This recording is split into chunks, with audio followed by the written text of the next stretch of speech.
over 50 million views. You're listening to The Joe Cronin Show. The Joe Cronin Show. The Joe Cronin Show. I hope you hang your mother. This country sucks. This place sucks. CNN masturbated all fucking day. Hell yeah, baby. Look out. Oh, my God. That was crazy, guys. Holy shit, man. That's what I'm talking about. That's right. Just like SmackDown, baby. Just like SmackDown. Fucking, oh, my God, dude. This was the best Raw of the year, guys. Holy shit, dude. NXT showed up. Just like on SmackDown. Just like on SmackDown when NXT showed up. Yeah, baby. Yeah. Fucking, oh my God, dude, 10 out of 10, because NXT showed up and jumped people. There was backstage crazy shit. Raw started so amazing with the limos showing up. Adam Cole, baby! Yeah! Oh my God, you guys are so right on fucking about SmackDown. Oh my God, what was I thinking? Oh my God, this was so fucking awesome. Yeah! Holy shit, yeah. Whoa, subscribe to me down below and check back every day because I'm live and I'm doing videos every day on wrestling and YouTube only alerts 15% of you, so just keep checking back all day. Woo! This is awesome. Holy shit, bro. This was crazy. This was definitely the best Raw of the year because just like you guys said, SmackDown was the best SmackDown of the year.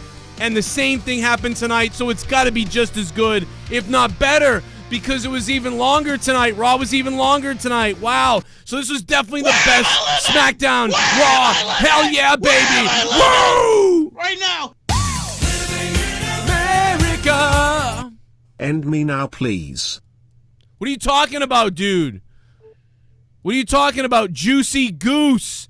Juicy Goose. Thank you for the $10.50 donation. Juicy Goose is in the house, yo. Yo, this is nuts. This is off the chart tonight, baby. This is off the chart.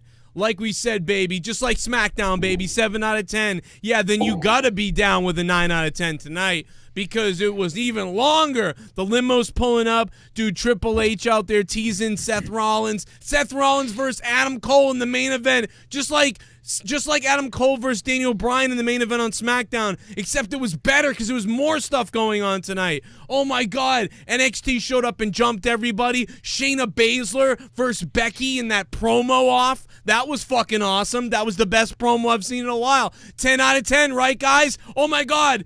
10 out of 10, no doubt. Best Raw of the year. Oh, you don't like it? You guys are haters. You are just haters. Man, these fans, I will say, wrestling fans are fucking retards. This is like the same shit as SmackDown. And everybody's like, this sucks. What are you talking about? It's the same shit. What do you mean? Thought it was good on SmackDown. Wasn't good on Raw tonight? Oh, suddenly it's a 2 out of 10, but it was a 9 out of 10 on SmackDown? Fucking idiots. Fuck everybody. Fuck everybody, man. You bunch of lying pussy fucking fakes. NXT! All of a sudden, fucking, it's a bad show tonight, huh? All of a sudden, it's a bad show? Yeah. Suddenly, Joe doesn't look too fucking retarded for his fucking 6 out of 10 or 5 out of 10 on SmackDown. Do I, you fucking nitwit fuck out there? Who's the big fucking idiot who said that shit last SmackDown review? You stupid fucking numbskull moron. Wow, this was so great tonight, man. It's a 10 out of 10, guys. NXT was there. Oh, I thought the takeover angle, that's what you wanted. Oh my God, it's like 2010 again. I got news for you. 2010 sucked dick. Nexus sucked dick. Who the fuck liked that? I don't know who the fuck could have possibly liked that. Fucking motherfucking. Maybe Seth Rollins is right, man. Maybe these fans are retards. Maybe all the fans are fucking retards. All I know is one thing. Seth Rollins is a fucking stupid idiot. Seth Rollins is a pussy that nobody cares about, and he hates the fans. Just watch Grimm's video. Watch the video I put up about Grimm. He looks disgusted by Grimm, and I've seen him look disgusted by regular fans too. Jake DeMarco, what's up, man? Welcome to the best Raw of the year. Best ever. Yeah, really. Just nonstop action, huh? Yeah. I like SmackDown. SmackDown to me was a 7.5. I enjoyed SmackDown. How? It was less predictable than previous shows. We had interesting things to, they started a storyline that was, something decent. They turned shit into gold for the most part. It wasn't a 10 out of 10 night, but there was a lot in that I enjoyed. We had a great amount of wrestling, some outstanding matches. It lacked a little bit in the promo area, but I like that they put NXT over so cleanly. And even without being like, oh, you love NXT, you Mark, those comments, it was new, it was interesting. They gave us a good amount of story, and we're coming out of the haze that was Crown Jewel, essentially, starting to head into something different. And for the most part, there was a ton of great in-ring solid action without shitty, dusty finishes and pull-apart fights and nonsense like the entire locker room coming out. It worked. Yeah, they had to... The locker room did come out on SmackDown. The whole when did the SmackDown locker room come out? There was a big crew of people that came running out from the back, right? The NXT guys came out at the end of the night for Triple H to say, we are NXT, but unless I missed something. I don't know. I thought it was the same thing. I said on SmackDown, get ready to see the same thing on Raw. Well, that was the problem with tonight. It was literally, it felt like I said on Twitter, like a spoiled older brother saying, well, he got to do it, so I want to do it too. Except it wasn't as good, and it wasn't as interesting, and it wasn't as surprising either. If you weren't on the inside of things, not knowing that people couldn't show up till you tuned into SmackDown, people had an idea that they were calling up NXT stars and things like that. So yeah, we knew somewhat to expect. But with tonight, the roster's there, and this is the fully written, not written on the fly, planned show. This is what they gave us. We knew from a while ago that Cain Velasquez was basically a stepping stone because of his knee injury. They were just having him be there for, basically that, a quick hot commodity. They wanted him for a quick ratings grab. I don't know if it worked at all. I don't know what Crown Jewel ratings, or excuse me, like network subscribers cares. Looks like for it, but I don't think anybody gave a damn. Nobody comes watching WWE for Cain Velasquez. Yeah, for Cain Velasquez or Tyson Fury. Especially not the network. They spent a ton of money on them for next to nothing. Especially not the network. Nobody's going like, what's this network thing? I got to check that out. A lot of people were waiting tonight, even though he's a SmackDown star, because they felt robbed. All right, we won't see The Fiend Friday, but maybe we'll get some semblance of, nothing there. They should have just had a Firefly Funhouse promo thrown in with him with the belt, something quick, just to pacify, I think, fans in the meantime. It's just, that's the problem. Tonight was rinse and repeat, but it wasn't as good. You have the original trilogy of Star Wars, then you got the prequels. They tried to capture the same magic. It doesn't work the next time around. Yep. Yeah, even Seth. I mean, Seth and I knew Adam Cole and Seth was ending in. Yeah, we knew that was coming, and then I even said it. It's not going to be a clean finish. Yep. Daniel Bryan put over Adam Cole. Can't disrespect that. That's a dream match for a lot of people, myself included. They gave them 30 minutes. In the predicament that they were in, they didn't have a lot of options, but they gave us a lot of wrestling. I'm a wrestling fan. I enjoyed the wrestling. That's what I liked about SmackDown. We had a match that I've been dying to see that I didn't think we'd get, or at least not for many years to come. Daniel Bryan, Adam Cole. The interaction with Triple H in the background and Daniel Bryan, that was great. Triple H and Seth Rollins, who gives a shit? No one cares about Triple H and Seth Rollins. Are they trying to set up the whole, Seth turns on everybody? For exactly. Seth's going to be the Austin of the Alliance, Yeah. That kind of thing. He's not viewed the same way as Austin, though. He's not, in the eyes of the fans, this big locker room leader. They cheered that he lost the belt. They cheered that he, the fans aren't behind him. They booed him The tonight. Saudi crowd was not behind him. Yeah, even no the foreigners don't like behind him. And Seth looks like a fucking Saudi, for Christ's sake. His friggin', reaction to Grimm is disgusting. But I've seen it. If you look with the WrestleCon, whatever it was, the WrestleFester, they had that hashtag for the signings. Right. And for all the stars that were there, so many people had complained on Twitter about meeting him. And I was like, I saw a few fan videos, and somebody brings up their child, and they're all excited, and they got the action figure, and he's like, hey. Hey, buddy, how you doing? Thanks for coming. Weird. Just, hey. I know you're tired. I know it's been a long weekend. I know put a little into it. Yeah, It's just- this guy hates people. I'm convinced Seth Rollins hates people. Just watch this. I'll show it a million times. It's so funny. Watch him act with Grimm here. This guy. Watch this. This guy fucking hates you people. I mean, maybe like little kids or something he likes. And he doesn't Right, like like maybe kids. A lot of money. I've been doing commentary for this and who he is. Yeah, fine. You look at this. fucking idiot. Look at this look away right here. Can't wait. Yeah, fine. But uncomfortably, Grimm Yeah. even tries to compliment him, like, "Oh, you'll get the belt back," and he still shits on the fan, Yeah, he shits on Grimm, who's like 40 years old. knowing Like, he's being taped. It's obvious. yeah, it's like Grimm is 40 years old. Like, you're not talking to some like retard little kid. Like, this is actually a man who's like, you know what? I'm gonna invest myself in getting your autograph and meeting you and shit like that. And you're treating your elder, who's Grimm, like a bitch, like, because he thinks you're idiots. That's what it is.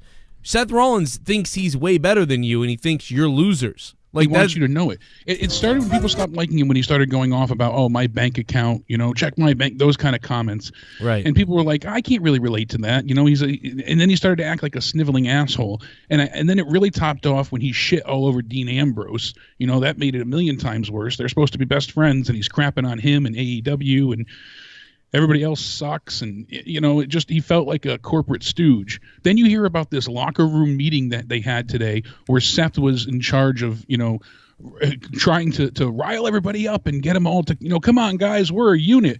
We're a group. And don't be so disheartened. We're together in this fight. We're going to work together. And apparently, this is the most, well, we knew locker room spirits were already at an all-time low. So this is even worse than it was before. And then they announced that the Saudi deal is going even further. I mean, people are just... they're extending it. So Yeah, they're people thought, extending oh, it they're to done. multiple shows a year instead of what we have now. I mean, they're only obligated to have one. Now it's 2 to 3. Right. Yeah, What I want to know, on a very side note here, we discussed this on Out of Nowhere, but no one's discussed this, at least so far. It seems like a shitload of insider trading went on. I swear to God, we're going to see something from the SEC eventually. I swear. What are you talking about? With the stocks? With the stocks, WWE didn't get paid by the Saudis. They didn't let us know this at all whatsoever. Right. That was not public knowledge. And then Rosafo, several others sent me that actual page off their quarterly report. And we talked about it on Out of Nowhere, Right. where they said, "Oh, we only made 2% of what we made last time," but that's because we didn't have big shows like Super Showdown in this quarter and things like that. No, it's because they weren't paid, but they didn't tell the public that. And once all this news came about how they made so much less money, and the stock dropped drastically from 2 months time ago where it was $108. Then they're not reporting earnings. Then people are asking questions they're not answering. Then all of a sudden it keeps going down. They sold at a peak before they made a bad announcement. And not just a little bit. Kevin Dunn, Michelle Wilson, George Barros, Stephanie McMahon and Triple H, Michael Luisi, Mark Kowal. And you're not talking a little bit. There's $407,000, $1 million worth of shares. Almost $2 million for Triple H. Almost $2 million for Stephanie. $13 million for George Barros. Jesus. $22 million for Michelle Wilson. $18 million for fucking bucktooth Kevin Dunn. They got rid of millions of shares of stock, all just in time at the very end of August, before this quarterly report comes out, before they don't get paid by Saudi government, and no one's even touching. Everyone. We even said then when we announced it, that's weird. Why would they sell just prior to October before the earnings comes through? It seems like almost a form of insider trading, knowing that, hey, we're going to report that we've had the worst time ever. And now you have all of your top. That's your executive vice president, 2 co-presidents, your chief brand officer, your executive vice president of talent and live events, your president of WWE Studios, and your corporate controller, all sold millions of dollars worth of stocks. Wow. Tell me how that's not somehow insider trading. Yeah, something's up, man. That's so bizarre. I mean, the not reporting stuff, I mean, that could be, I guess, explained that they're trying to whatever, but they're publicly traded, so if they know something, they're supposed to report it. Yeah, but that's the everybody, problem is you to can't all do people it. holding stock. Yeah, you can't do it because it could be seen that way. So even if they were trying to hold it down for a different reason, it's still bizarre. You know, it's still like, why would you holding that back? I mean, what advantage would they have to not saying that they didn't, we didn't get paid? You know what I mean? Was it so they could sell before the stocks went down further? Like, I mean, very strange. I mean, it literally says here, cash generated from operating activities was $2.3 million in the 9 months ended since September 30th, 2019. So when that period ended, as compared to $121.5 million.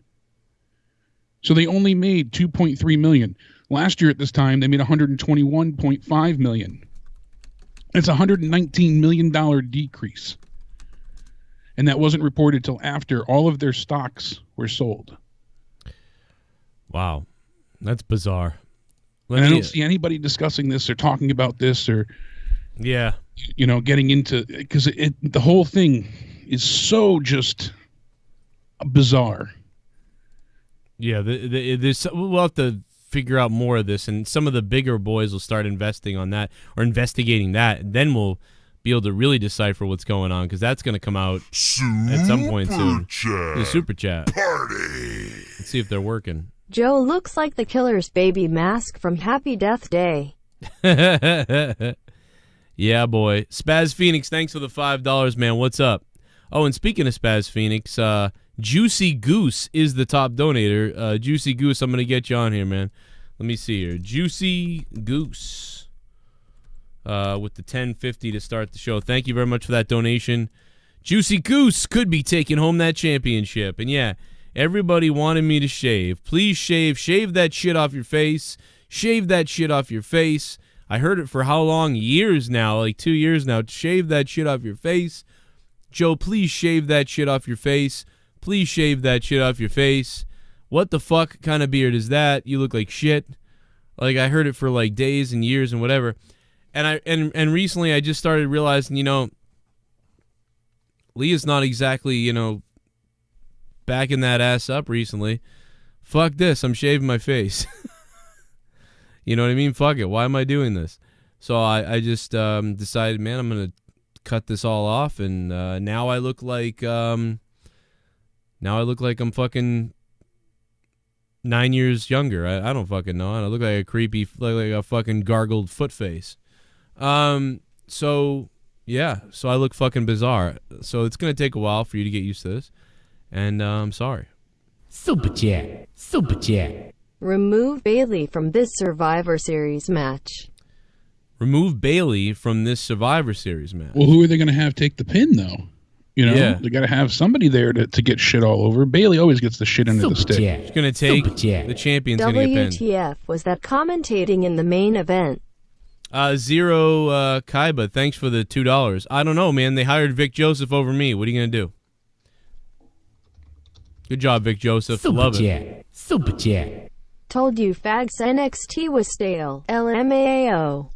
Rolling on the floor laughing face with rolling eyes. God damn it. Mike Amilto, thank you for the donation, Mike Amilto. What's up? Super chat. Welcome back, Hiramu. The Goon. What's up, Goon? Thank you, man. Well, Joe rant about Terminator dick hate. The SJW Terminator. Nope, Get down. Fuck that movie. Super chat. Camille Cox. Great. Thrilling. So excited. Can't wait. Yay. Unamused face. Will Tactics, thank you for the $1.99 super chat party.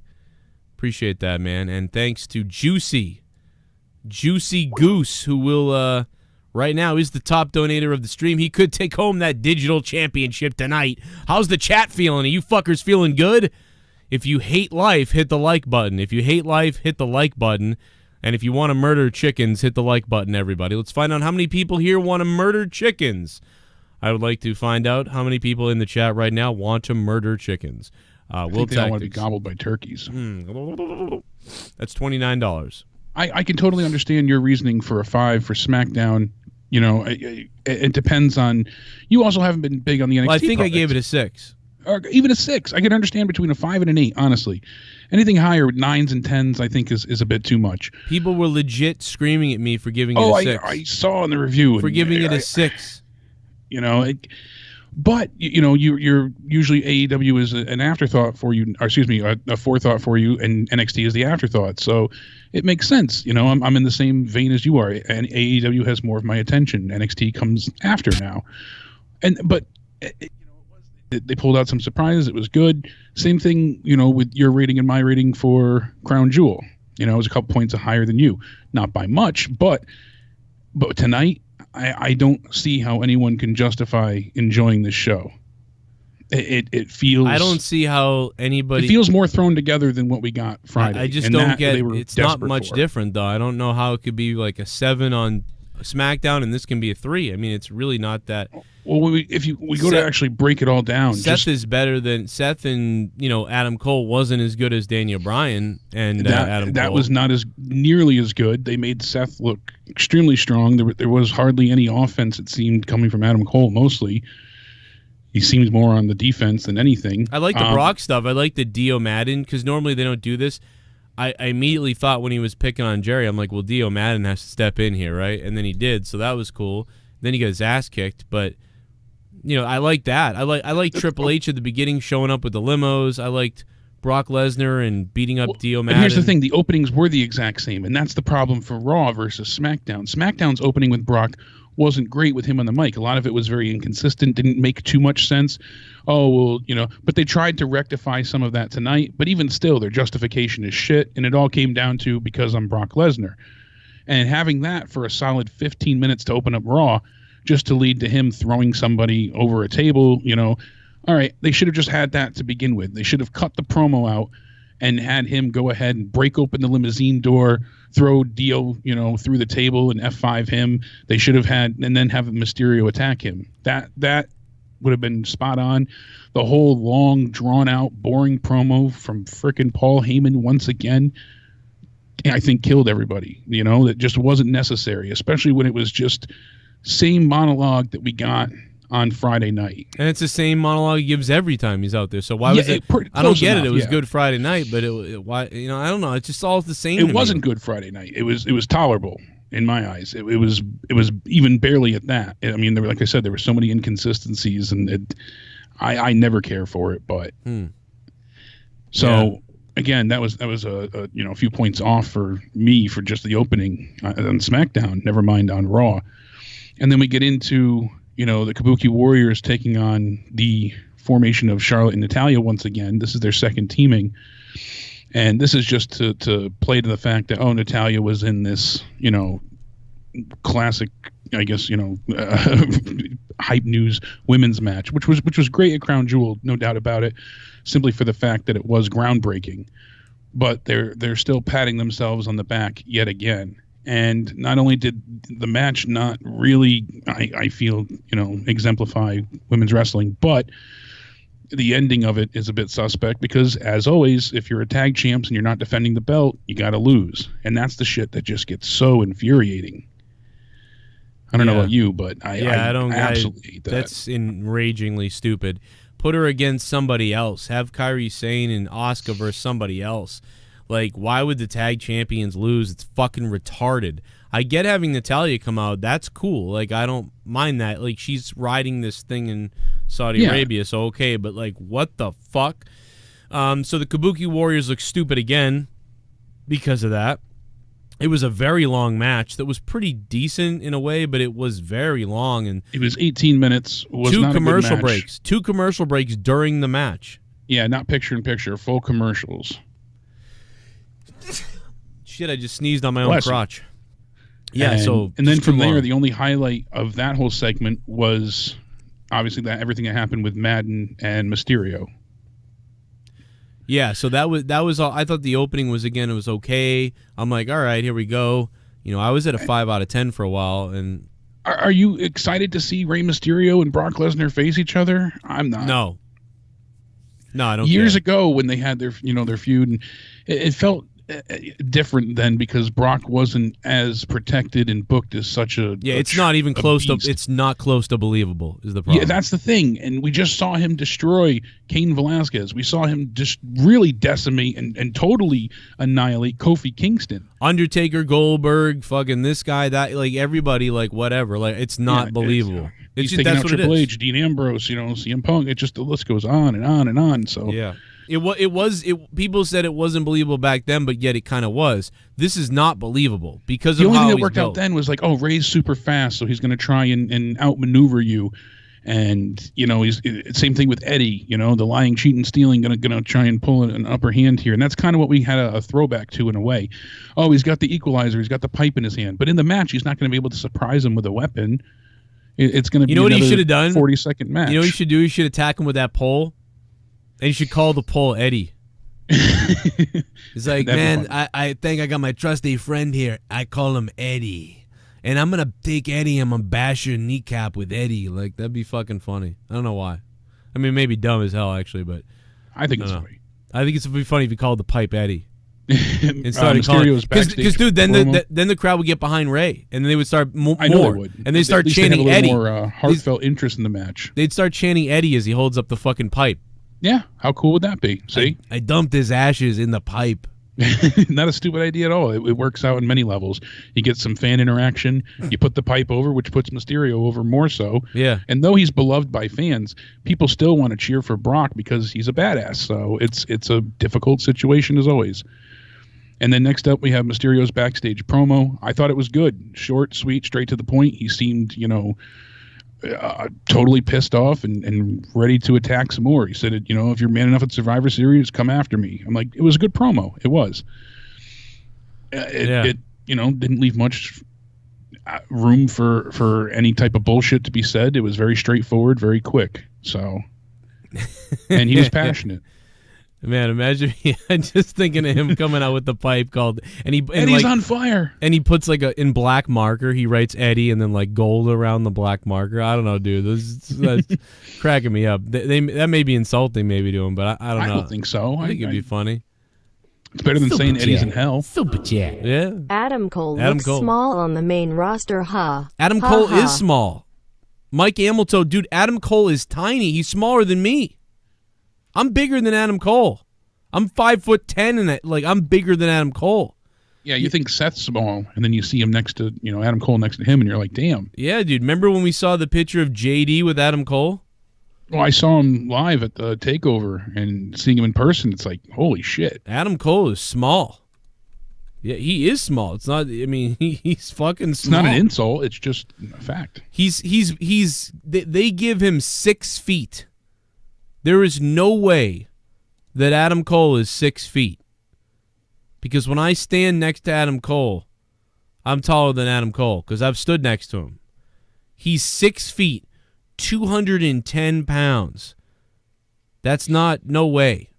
I'm 5'10", 220 pounds.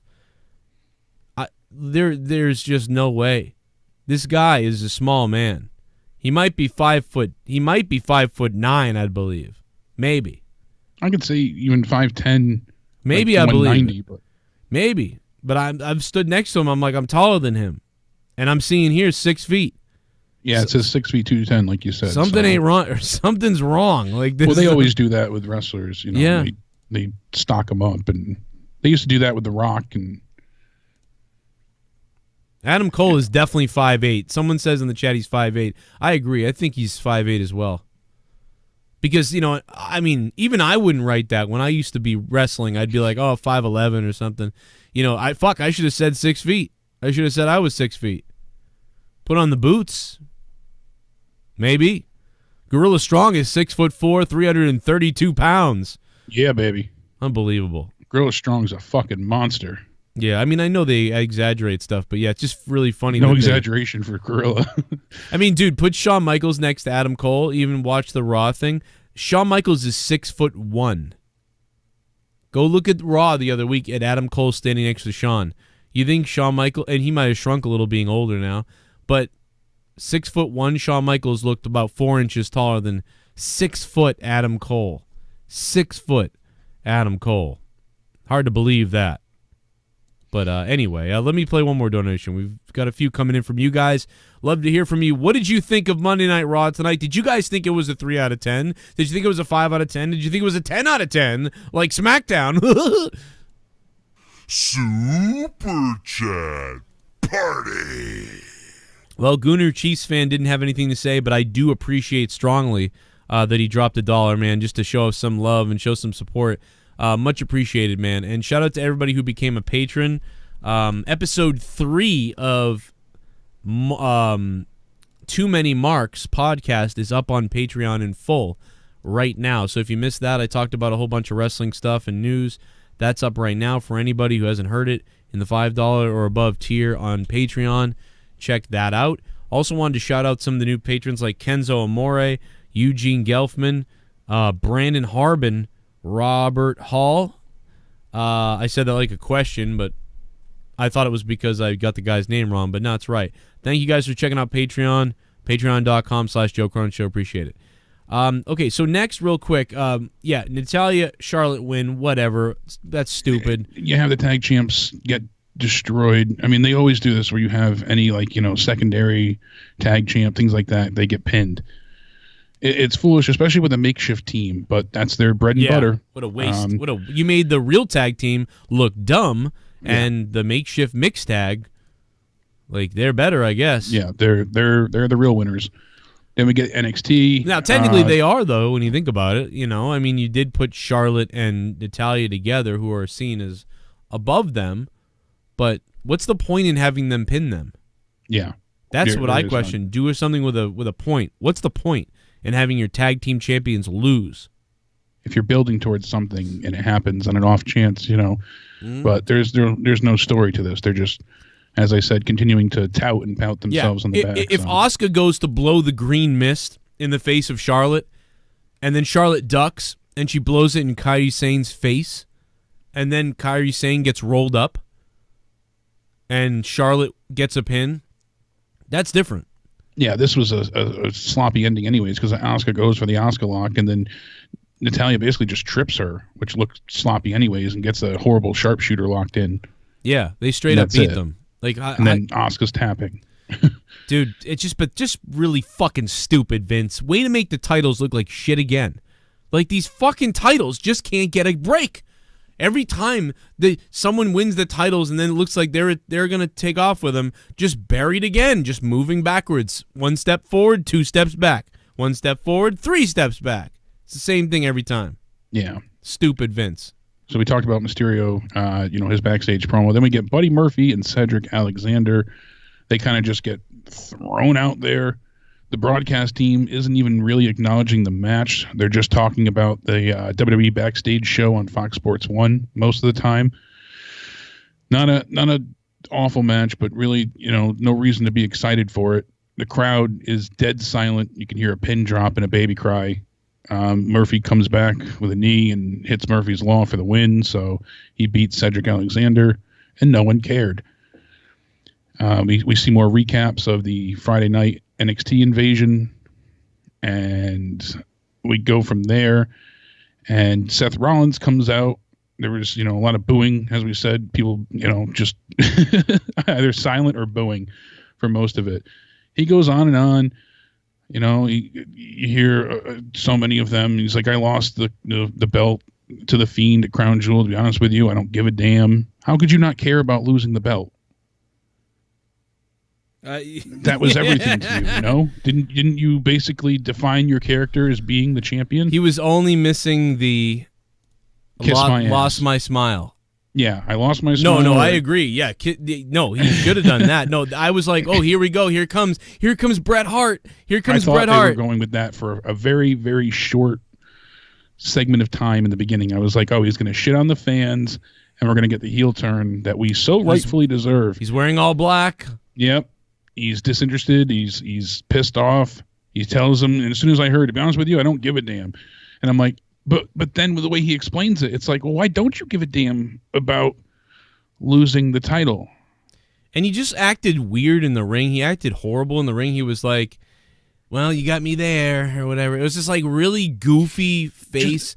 But it wasn't sucks at acting either. It was this just nonchalant, douchery.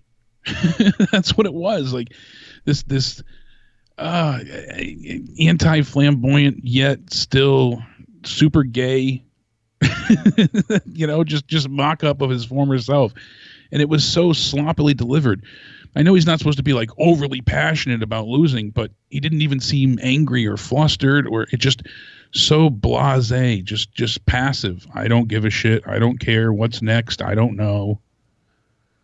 Why? Right. Then you're keeping yourself as a face. So why should anyone care about you if this is how you feel? If it was leading towards a heel turn, I get it. This had the markings of a heel turn all over it. I don't understand why they would have him talk or deliver this in such a manner if he wasn't turning heel. What do they gain from making him not seem like a legitimate face for the crowd? You wonder why people are booing him when he says, I don't give a damn, I don't care, what's next, I don't know. Who wants to cheer for that? Who wants to cheer for somebody that's depressed and miserable and giving up? Makes no sense. Then, of course, Triple H comes to the ring, recaps the highlights of Rollins' career. He was the NXT champion, puts him on the map, first champion there. Then, the Shield was formed, and then he became WWE champion with the help of Triple H. And Triple H basically says, you're either with us or you're against us. And that's at the time the Undisputed Era circles the ring. They get up on the ring apron, kind of seem, ominously threatening Seth. And that's when randomly the OC of all people, who were heels, mind you, come down. Everybody wanted the OC and Undisputed to have some kind of match, so I think that's where that came from. I actually liked that part. I was like, cool, here we go. It, but in this instance, it was just very odd because it wasn't they were more protecting Seth than they were defending the Raw roster here. At least that's how I took it. Seth's about to get his ass beat. That's when they come out. It wasn't like the end of the night they came out when the whole locker room has the big brawl. They did then. But I'm saying at this point in time, it was just. I felt like as these guys are kind of invading their show and they came out. I liked it. I thought it was maybe good. It was just me looking at it. Glass half empty at this point. What the fuck are you like? People are weird, man. Nobody like that, but like this is what everybody wanted. Oh man, I can't wait till AJ Styles in the club faces Undisputed. That's what everybody's been waiting for. I saw other people saying this too, like that was dumb. What do you mean? Everybody wanted this. Now you get it. Now it doesn't make sense. But SmackDown was good. Like I'm so confused by everybody. Like what do you? I wasn't for this because it doesn't make sense at this point in time. Why? What do you mean? How would you book the OC and Undisputed Era to have a match? Unless they're the only club that matters. This is a takeover. Like they're showing up to protect Raw. This is their place. But that's not what they're going for here. What are they going for? The Undisputed Era is not even they're the tag team titles are being defended in a triple threat match. Against who? Against the Raw tag team champions and the SmackDown tag team champions. At Survivor Series? At Survivor Series. So they announced that tonight. So they should have sent the exactly the War Raiders that's what I'm out. saying. So why have the OC come out if you're not going to lead to a match at Survivor Series? I think you were lacking that critical information. Yeah, they announced it right after a commercial break. Yeah, I didn't even know that was way happening. Later in the night. Right after the Viking Raiders had their stupid fucking promo, did they say, oh, we're going to get the Viking Raiders, the Revival, and of course, Undisputed Era. But again, still, it doesn't even matter. Like, people still wanted to see those two face off. So, like, nobody's going to be like, and nobody knew that at the time. Nobody in the crowd knew that. I didn't know that. So nobody was going to be like, oh, no, boo the OC. I didn't boo it at that point, but knowing what we got, what you have to look at it objectively and say, it doesn't make sense what was the now. point? It doesn't make sense now. Yeah, it doesn't. But again, like nothing makes sense about any of this. That's the problem. That's the huge problem. Friday night, but it did on Friday. On Friday, it was like this was genius. Everybody was like, "This is genius." It was a Hail Mary save on Friday, but it was enjoyable. Yeah, it was the predictable, safety net that they had, and it also showed the wrestlers, oh shit, we need a union because we're replaceable. I mean, really, when it comes down to it, all 170 crew members sitting on that plane on the tarmac, with the thumb up their ass, got replaced on Friday. So it only shows that the show What is will that always move on. How is that surprise? I mean, there's a million wrestlers in the company. There's like 200 wrestlers in the company. I mean, it just everybody there is was a lot of them replaceable. that felt like, it can't go on without me, and obviously the show will always go on. No, this is So how can anyone think that? This is all about WWE now. WrestleMania. people's egos are I pretty. mean, I pretty guess full. WrestleMania used to be like, wow, Stone Cold sold stuff, The Rock sold it, this guy sold it, that match sold it. Now it's booked like WWE. Doesn't matter who's wrestling at WrestleMania. Yeah, it's just the event itself. All that matters is it's WWE. It doesn't matter if fucking all the NXT guys have a match on WrestleMania. It's WrestleMania. That's all they care about. They've already been booked facing God you. in the tag match once again, and people Yeah. are either there or they're not. Stone Cold used to get fucking $11 million sometimes because he fucking sold out all these places and he made all this money. Now everybody's paid on a salary. Doesn't matter if you. That's why no one performs like the same way. It doesn't matter if you sell out this or don't sell out or it doesn't sell or does sell. That's why some people have rights to their merchandising, but even then, it's such a small percentage, 3-5% max. Well, they think it's huge too. It's like, oh well, I got 30% of my merch, and it's like if you have really good merch, like you make an extra $300,000, and you're like, damn, fuck yeah, I made an extra $300,000. But if it was 1998 and you drew some of the numbers you drew and did some of the search you did, you would have drawn an extra $3 million. Exactly. So it's like, dude, the whole system is a joke right now. But yeah, you're replaceable. I'm sorry. Like you'll say, but not only it's not even that you're replaceable. It's you're held hostage. Not in Saudi Arabia, in the WWE. Yeah, you ain't going nowhere, son. Stay at home with your $300,000 a year, and you ain't gonna get no T-shirt sales because you ain't going out there. You're gonna stay home for 5 years, motherfucker. And you know what? You wouldn't have been able to do much anyway, even if you didn't. Well, that's the thing. And you hear so many people saying, like, oh, so many people aren't going to go back to Saudi. They're going to shut the fuck up and they're going to go. That's going to be all there is to it. Who stayed back? Kevin Owens, Daniel Bryan, and Sami Zayn. Sami had to. The women, obviously, and Daniel Bryan. And those are three people that were, Owens even surprises me a little bit. But Daniel Bryan, I imagine being in the position to be like, nope, not going. You think they're going to give a damn if Buddy Murphy and Cedric Alexander don't want to take the plane ride over? Right. And that's why they said tonight at that supposed, locker room meeting, they gave everybody in the locker room a chance to speak up and no one asked any questions or made any statements because they can't. What are they going to say? They're going to complain and then they're never going to be on TV again? Yeah, exactly. Like, they're not going to be used anymore. Their T-shirts aren't going to be for sale in the merch area. That's what happens. Like you said, they're held hostage for their careers. And nobody's good. Like, and if anybody screams at Vince or flips out, like depending on if you're liked or not, you're fired or you're held hostage at home. Like you said, no one's getting fired now. Everyone's getting held. They'll just squeeze you at home and keep you'll sit on your couch and eat potato chips for the rest of the time.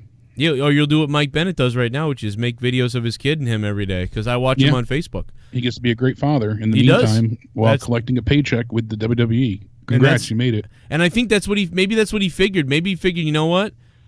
I'm going to go wrestle at XWA and hang out with some of my wrestling friends in the rings and stuff and have fun and have little matches and do little things on the side.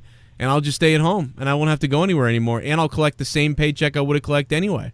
It's kind of funny. Like, I think that's what he's doing. Because right now he's having a blast. I'm watching him on Facebook. He's working out. He's wrestling in a ring. He's coaching he's clean. up. He's healthy. Yeah, he's with his kid. He's hanging, and he's getting paid the same. Fuck it. Yep. 313's on the phone. Hello.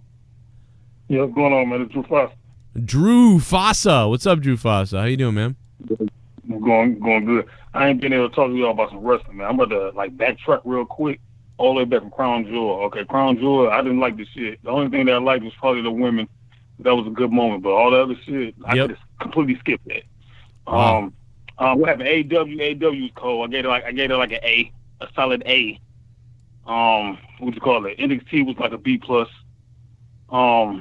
This fucking SmackDown, dog. Yeah, that shit an A. I ain't got hype for a SmackDown since last year in June. I'm like, man, this shit is sick. Every match, little segment they had, the Ciampa and Miz, back and forth dialogue they had, a little backstage of Shawn Michaels with the tease. It was just so much. I'm like, damn, this shit is cold. And that was last minute. Like, damn. Oh yeah. Well, that's why it was good because it was last minute. Yeah. Last And I don't know, because they said Vince gave Triple H the go-ahead. Man, that's what Triple H can do, man, at the last minute, dog. Vince was there. What I mean, I don't know who's saying that. Vince was there. Well, he gave Vince Vince gave Triple H apparently the go-ahead to bring everybody up from NXT. Yeah, he gave him the go-ahead to bring everybody up, but Vince ran the show. He was there. Yeah, Vince flew out immediately as Crown Jewel left with his private plane. Most of the some of the SmackDown producers weren't there. Like Vince was there though. That's why a lot of the staff was so upset, because they don't know if Vince knew that there was plane trouble, supposedly, depending on whose side of the story you hear, but the mechanical failure, whatever you want to call it. And that was the huge issue there, that they feel like Vince left them behind. Right. Yeah, they said Vince. They said Vince basically greenlighted most of Triple H's ideas. That's what was going on. He was there, but he greenlighted most of his ideas. I mean, the ideas were just simple. It really didn't seem that crazy to me. It was just NXT guys that's attack. The problem, Joe. That's it. NXT guys attack. So much is overthought at times that it becomes so just frayed apart and hard to follow. Yeah. And unnecessary. They think too far into these angles. When we stripped it back, what did we have at SmackDown? We had a good fighter versus a good fighter. We had people wanting to prove that they're the better man, and a woman that felt like she's the most dominant. That's what we got. And it was wrestling at its simplest form. There was no sex addict. There was no... Well, again, like I gave it a 6. It's better than a 4 or a 3 or a 2 or a 1, or it's like I gave it a 6, man. But it wasn't that crazy. Like to me, like it was. No, I think that was kind of crazy. 6 is like a damn D. I don't know about, but like, yeah, man, because it was like, because if you don't like this, you like goofy ass shit. Because like, it wasn't no Bobby Lashley bullshit. It wasn't no niggas running around the ring trying to get a goddamn what's the name of that 20? It was just straight a good wrestling show. I'm like, damn. Well, I mean, I'd give tonight a 4. I'd give tonight a 4 out of 10. Tonight was not very good. Tonight, I'm not giving that an 8 because I was expecting they were going to be on the same tip. But most of it was just a fucking raw show, and I was like, "Nah, I'm good, man." Like as soon as I seen Bobby, I was like, "Turn this shit off, man." Like the only good thing I because it was NXT, man. I like the whole fucking angle of including. I like invasion shit, so I like this thing with Becky and Shayna, the little dialogue back and forth. That was great. That was really good. I thought that promo with them was great. I've been waiting for Shayna to get her hands on Becky because you know how I feel about Becky. I'm getting tired of her ass. She need to lose, and she better not be no damn Shayna, and she better not pin Shayna. I don't want to see that. What I liked about it was Shayna sometimes sucks on promo. She was good in this, and she brought the best out of Becky. They both brought the best out of each other. I know it was a very recorded script like promo, but it still felt real, even though they recorded it and they had all these camera angles for it. I think they did it. I think they did it in real time and edited it in real time, and it looked really good. Like it didn't seem scripted, really. Like that's the best part about it. Yeah. It was visually, it was overproduced visually, but because they were so good with what they said, it felt real. Like usually that shit is full on cringe, so they did a good job with that. That was my top moment of Raw, best moment or top 3 tonight. Yeah, because I was about to get that shit a D-. I gave it I brought it up to a C- only because of that, and a little bit of the Seth Rollins and Adam Cole match, but I didn't like that ending, man. I like, man, they should have ended it when Adam Cole cheated to win, and then Seth Rollins went to Triple H and said, "Hey, listen, play that tape back. He cheated. You know I had that. You know what? Fuck it. I'm coming to NXT. I want that bill from Adam Cole. If he don't got it, I get it from Ciampa. I'm coming back to NXT to get the bill from one of these motherfuckers, whoever got it." I would have ended it like that, but that shit, all that chaos, and I'm like, nah, man. That chaos wasn't really hitting it for me. I was like, they could have ended it somewhere else. They've just done it a million times. What you said is better. It would have been better if Rollins was like, I'm coming to NXT and I'm gonna kick your ass type of thing, spike the mic, and now you're like, oh, Wednesday night, shit, I gotta watch Wednesday night. Instead, they left with just a brawl, and then the announcers had to put it over that like, oh, what's gonna happen on NXT on Wednesday? But that's all they said, and it was like, why didn't you fucking play up like something? I don't get it. You're trying to beat AEW. Talk about a prime opportunity missed. To cliffhang that, like to say, it's like, yeah, you're laughing right now, but you're not gonna laugh when I show up at NXT and beat the shit out of you. And he should have said shit, and then they should have bleeped it or whatever they had to do. And he spiked the mic, and then maybe even like, you know what I mean, dove out of the ring and suicide dived Adam Cole. through the fucking wall to end the show. End the show with somebody going through the fucking barricade or some crazy fucking shit. I don't know. Whatever. It's, again, like, I thought tonight was a 5 out of 10 or a 4 out of 10. Probably give tonight a 4 out of 10. Like I said, SmackDown was a 6 to me. This was a 4. SmackDown had the better. Adam Cole and Daniel Bryan had 30 minutes, and they had the better match. Tonight, I understand why they ended it the way they did. I would have booked it that way too, almost, because you're not going to have, I don't know, you're not going to have Adam Cole, I guess, beat Seth now. The way Seth is, so I understand what they did tonight. But the way they have title versus title for everything else, Brock's already defending his belt. He's not going to do double duty. I bet my left nut that he won't do double duty. Is Brock going to be there? Is he facing Ray, or is it? Yeah, he's facing Ray at at Survivor Series. Can't talk. Yeah, well, you're going to keep Adam Cole safe away from Brock. I mean, that's so that's not happening. So now we have 2 champions left. We've got The Fiend and we've got Adam Cole. So are they going to go against each other? No. Because that's what they're doing, champion versus champion versus champion. Yeah, champion, but they're doing that. I guarantee it'll be a triple threat: IC, US, and the North American. No, it's going to be title. Adam Cole versus probably Seth or something.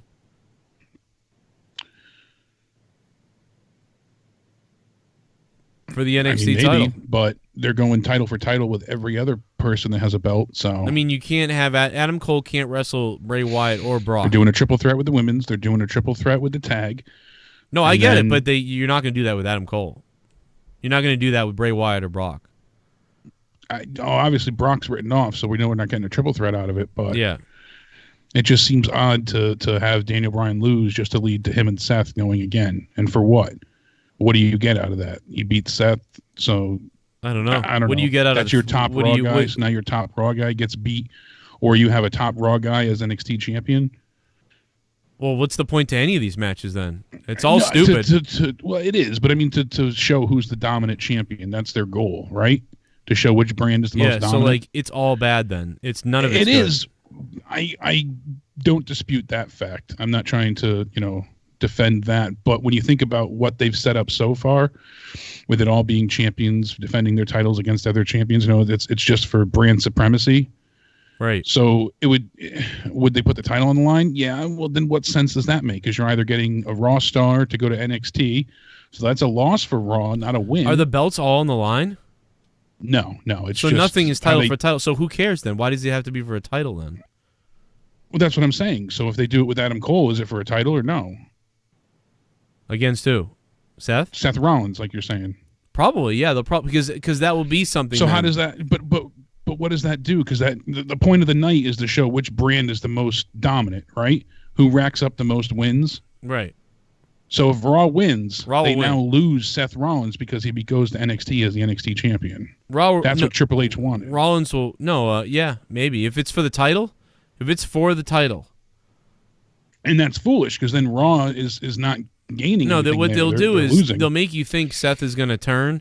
And Triple H will show up and in the match or whatever the fuck, they'll make you think Seth is going to turn, and then he won't. And then Triple H will screw Seth or something, and then Adam Cole will beat Seth Rollins. And then Triple H will be Seth like, and Triple H. Yep, and then it'll be Seth versus Triple H. It'll be like, I told you, Seth, all you had to do was play ball, and you didn't want to, and now you're not the champion, and Adam Cole is, blah, blah, and that sets up Seth and Triple H again, maybe. I mean, I don't know who the fuck. Which nobody wants to see. Or it sets up Seth snapping finally and becoming a heel. Because they got to go that way. He's got to become a heel. He has to. This is fucking ridiculous. It just doesn't make sense in that. No, I see what you're saying. It just doesn't make sense. I'm just going off with their booking. None of it makes sense. No, I know. I hate invasion angles. I wouldn't even have an invasion if it was me. I hate this. I like invasions, but Survivor Series is not the right time because they're doing it brand versus brand versus brand. It should have been, Raw and SmackDown having to fend off NXT. They're coming up to take over the main rosters. That would have made more sense. You know what I would have done? I would have done NXT 5 men, Raw 5 men, SmackDown 5 men in a 15-man triple threat elimination match for some kind of crazy shit. And I would have split that up even. I would have done, a mix of guys from Raw and SmackDown, top talent, taking on 5 from NXT. Imagine 3-on-3 in the ring. elimination with all those guys, 5-on-5-on-5. That'd be wild. I mean, like, I don't think that's ever been done. No, that's certainly something new and interesting. No, or put it in a fucking, I don't know, put it in some kind of new match, like some kind of weird fucking match, like, I don't know. And then when the last three, like two stages, when it comes down to, I don't know, a certain amount of guys, then like a cage comes down. I don't fucking know. I mean, people wanted War Games, but they're already doing that in NXT. They're doing that in NXT. And the thing is here is that, you know, we get a yearly invasion angle with this crap now.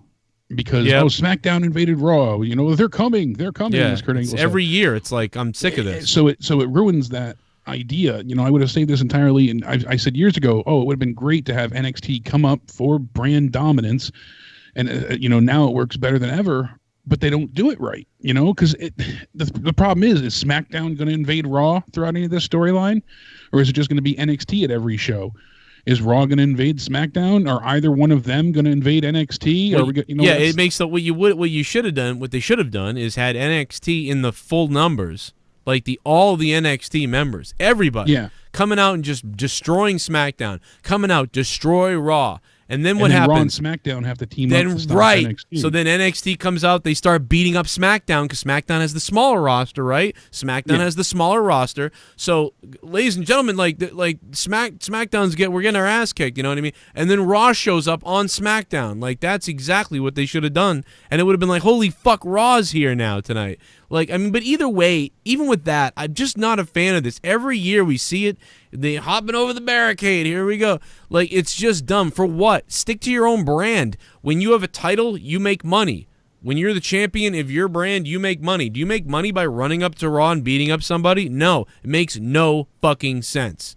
Like, it's the dumbest thing. Why is NXT attacking? Oh, they want to take Raw's time slot. They want to take Raw off the USA Network and make it now NXT for a 3-hour show. You know, something. Did they say that? No. That's what if they said that, I'd be like, fucking okay, that makes a little sense. Exactly, that would be great. But no, we don't get that. And in this, you know, line of which they did it, it's just baffling. All right, so now you're trying to show which brand, because you're treating NXT like a third brand, has the best champion. So you're doing it woman versus women's title, you know, and each title is being represented.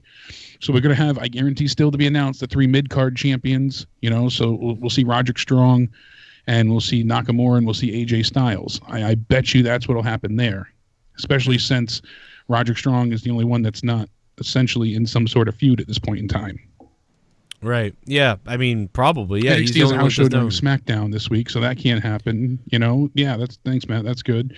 It's the whole thing is so convoluted and messy, and that's why I like SmackDown. It was simple. Yeah, it was easier. NXT had a gripe. They were called out with that commercial on Crown Jewel. Triple H said it best. That was it. You guys said you want to see who is most dominant. We're here. Tommaso Ciampa, Miz, great promo. You know, that was a great, incredible match between Daniel Bryan and Adam Cole. Clean finish. You know, tonight, shitty finish, huge explosive, I guess if you want to call it that. Oh, the locker room breaks out, and it's all the bumblefucks who were too busy at catering that we're not ever giving a shit about, you know, coming out to go ahead and stop NXT. Zack Ryder and R-Truth and those are the guys that would Cedric be in the back. Alexander. Those are and the now guys. Eric Rowan's out there too, and they would be the ones that would just keep eating food and be like, "I'm not fucking. I don't care. Yeah, I'm not doing this. I'm not booked anyway. I'm tired still from that fucking 20-hour plane ride." And then on top of it, you have someone like Ricochet who takes out everybody, even the Raw guys. So it's like, you know, you just dove on your own people. Yeah, you took out your own team, dipshit. Oh, a little bit of the bubbly. That's it. Want some bubbly? Look at this stuff. Oh, a little bit of the bubbly. That's it. The following is. I have an idea. Fire whoever didn't make the fight after Crown Jewel. This show sucked. It's a stale, overproduced piece of shit. Wow. SmackDown was fresh. Clear difference. And why does every main roster guy become a dancing clown? There are no badasses. Houseman, thank you for the $3. I disagree. I don't think they were much different, but they were different, but not that crazy. I just don't agree, man. I think SmackDown was decent, but this was terrible tonight. Super Chat. I don't know. Everyone Seth's sucks. bank account won't help his career. It's ballsy. Yeah, maybe his bank account will help. But this is why Seth needs to become a heel. The guy's a scumbag, and there's no face, though, to go against him. That's the problem. There's no face to kick his ass. Alfredo Flores, thanks for subscribing to the channel, man. What's up, Alfredo? And thank you for the donations, man. I appreciate it. Yeah, they need someone to kick his ass. Seth Rollins is Bret Hart 1997. Go look up Bret Hart 1996 and 1997. Seth Rollins is Bret Hart. Give it a hell yeah! It's unbelievable. Hey, I wasn't a big fan of Raw tonight except when they sent all the top guys to fight NXT, you know, Ruth Ryder Hawkins. Is this the whole Raw roster? Is this all they have? I admittedly didn't pay much attention to the draft. That's a good point. Looking forward to AU. Stone Cold Steve Boston. Thank you for the drink, Stone Cold, for the 316 donation. And, yeah, give me AEW Wednesday, please. This is awful. Super Chat Party. Joe, rant about Terminator. Dick hate. Spaz Phoenix, thank you for the $2. I can't even get into Terminator. Don't see it. It's a piece of shit. I almost want to give you spoilers. I don't think anybody gives a shit, though, based on the box office anyway, even if I did. Bottom line is all the men suck and women are great and fuck the movies and everyone you loved and time travel, and it's a piece of shit. Piece of shit movie. Don't see it. Yeah. Absolute horrible. Just like Ghostbusters, just like Star Wars, just like all the other movies. Men suck. Men are horrible. Especially white men. White men are really horrible. I would be an evil fuck in these movies with this pale face and these blue eyes and my Irish and English mix of conquering people's shit. Even though I was conquered as Irish were fucking dominated by the Vikings. But Super Chat Party. I want that title. I will be a better champion than Roman on his period. Whoa, it's Bullsy going in. Thank you, it's Bullsy. Bullsy has become the new top donator, man. It's Bullsy. It's Bullsy. I believe it is. $11, man. That is the top donation. You could take home that digital championship. Thank you, guys, for the support. Everybody has been badass. Badassery's going down. We got to catch up on these donations, so I'm going to play a couple more. Me and Jake were really going at it here. I will say it's been interesting. There's been a lot to talk about tonight. There's been a lot to talk about with me, Jake, you guys. Some of you guys may think Raw was good. Some of you may think it sucked dick. I mean, I'm somewhere balanced, at least I feel. I feel like SmackDown was a 6. I feel like tonight was a 4. You know, I don't know. Maybe I'd go 7 on SmackDown. Maybe. Super Chat. NWA power sucks. Ha ha ha ha ha ha ha. NXT is stale. Yeah, you know, I tried to get the NWA people on the show to come talk about it, and that didn't work out, so whatever.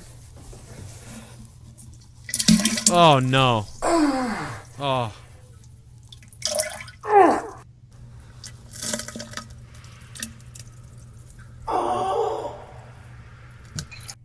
How dare you shit on my dream man Arnie. He's perfect and makes the new Terminator movie 8/10ths alone. Merry Christmas, you pussy.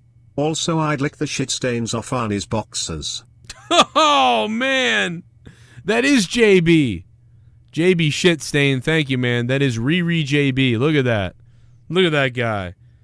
Unbelievable. Man, JB is nasty. I will say that. Bailey, you are sick. Yeah. Oh! What if the turkeys hate us? Get them turkeys ready in the chat! Us?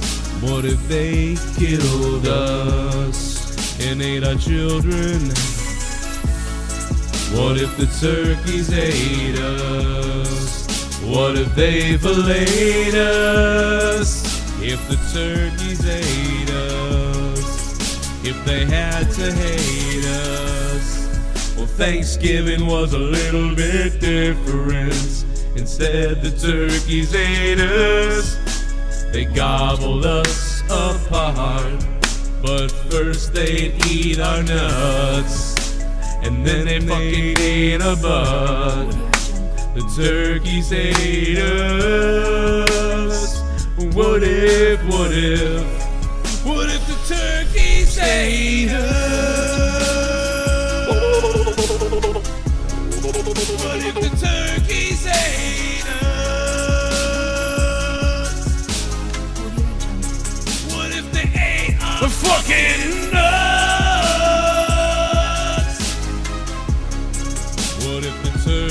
potatoes. Instead of mashed potatoes. Instead the turkeys ate us. Diablo 4, baby! Did I hear turkey? Loves you sexies. Oh, Triple M. Triple M, you naughty bastard, Triple M. I love you, bro. Hey, listen. You are now the top donator, Triple M. Triple M, thank you, man. Dropping the turkey $29 donation. Appreciate that, man. You guys are the ones that allow us to do these reviews every week. Without the donations, we couldn't do them because we don't really have sponsors anymore, and YouTube, Google AdSense is shit. Shout out to the chat. If you guys like animal murder, make sure you hit that like button down below and give us a like. I'm going to talk more about a lot of things tonight on Twitch. I'm going to be going live on Twitch for a little post-show, little video game stream tonight, baby. Video game stream tonight. It's continuing. We're almost hitting that goal. That goal's coming. Sup, boys? Sup? It's good to see the Mean Street Posse's son's getting a shot on Raw tonight. Sorry if you guys already mentioned this, been busy, but do you think the Universal title will change over to a blue strap? Gotta bring back the ugly title donation. Yeah, we might have to do that, Deftones, if that happens. Okay, so we do have to get back to the donations because we got to catch up. But here's the thing. Let me break for about 3 minutes so me and Jay can talk about that. I don't care. I don't care what color the strap is at this point. Blue, yellow, green, whatever the fuck. Pink, I don't give a shit. Just please make the titles matter because the titles just haven't mattered. And are those guys were definitely, to me, a shot at MJF. What do you think, Jake? I mean, come on. You think so? I mean, if it is, it's ridiculous. If it is, it's dumb. It was ridiculous no matter what. Had they not done the stupid shit with the Cubs last week, then I would say yes. But the Polo Boys, with their polo shirts and khakis, one of which who lost the sweater around his neck almost immediately. Yeah, it was ridiculous. I mean, and as far as the belt goes, I got to check MJF's Twitter. You know he's going to tweet about those guys, right? Yeah, he's got to bring that up. But from what I've seen on Twitter so far, Bray tweeted out long ago, a year and a half ago almost, I think it was, what a custom design of the belt would look like. And a few people have posted some images that I thought were current. I'm not entirely sure. So, it looks like it's just going to have a cool inlay on it with his custom side plates, but still be red. Right. I don't think they're changing it to blue. Yeah, I think it's going with that sort of dark maroon color or whatever that Bray was showing. Also, I just would like to say that I just tweeted out that I have a bigger dick than MJF. If anybody would like to go check that out on Twitter, I wrote I'm bigger, and then I wrote down there than MJF. So feel free to go retweet that and like it and make a bunch of noise on that tweet. I am at CorruptedPod on Twitter. At CorruptedPod on Twitter. You can see that right there, down there on the phone number. We also are taking phone calls. We're going to try to take calls. 339-226-6610. One more thing from you, Jake, and we'll go back to the donations. I do want to say that the only reason the Giants lost is because the fucking Cowboys pulled out some black magic hocus pocus shit. Well, the only reason why the Patriots lost is because the Ravens cheated. Did you see the black cat that ran across the field? No, I didn't see that. During the Giants game? Yeah. Must have happened during the Pats game, too. It must have. Although I like we said, man, especially with the Patriots, Giants are in trouble. And the Jets are a piece of shit. They're screwed. They're only 2-7. So I mean, the Jets are idiots. I mean, everybody. But the Patriots, we knew. Like I was like, we all circled the Ravens game. Like, there's the first game, and there it was. And so the Ravens have been getting better too. So the Ravens are definitely better than the Bills. Absolutely, the quarterback is better. The offense is run better. Whatever. We're not going to talk about football though. We're moving back to wrestling. I had to bring that up though. But so let me play a donation real quick. A little bit of the bubbly. That's it. Want some bubbly? Hamilton. Look at this stuff. Oh, a little bit of the bubbly. That's it. Wow, guys. 10 out of fucking 10 show tonight. Awesome. Joe, where fuck is your face? Grow your beard back, man. You should grow a pedo stash that like fat faggot fuck Tommy. Can't wait till Wednesday. Jesus Christ, Mike Amilto. Man, see, everybody's like, shave your face, Joe. Shave your face. That shit looks like shit, Joe. And I do it, and everybody tells me to grow it back. I thought I was working with a baby tonight at first. I wasn't sure yeah, what was I'm... Super Chat Party. Gave Raw a chance again. Still lame. Only watching AEW live on Wednesdays. Damn, Army Ann, Wow. $29. Oh, they were going for the shit. turkeys, but He thought he was doing the turkey, but the super chat doesn't work with turkey. You have to do Streamlabs for turkey. Oh, man, Arnie Ann. Holy shit. we'll still give you the gobble. Yeah. Well, you know what I'll give him? What will I give him? I will give him the Michael Jackson Never Leaving Neverland song for that. How about that, man? That's fucking really special. That is. Bringing out a hit. Michael Jackson's hit that I discovered that no one's ever heard before about never leaving Neverland Ranch, which really incriminates him a little bit because he made a song about these kids not being able to leave. So, you know what? Here it is. Been a Michael Jackson song. I can't believe it. Army Ann, this Army Ann, this is for you, Army Ann. Thank you, Army Ann. Yes!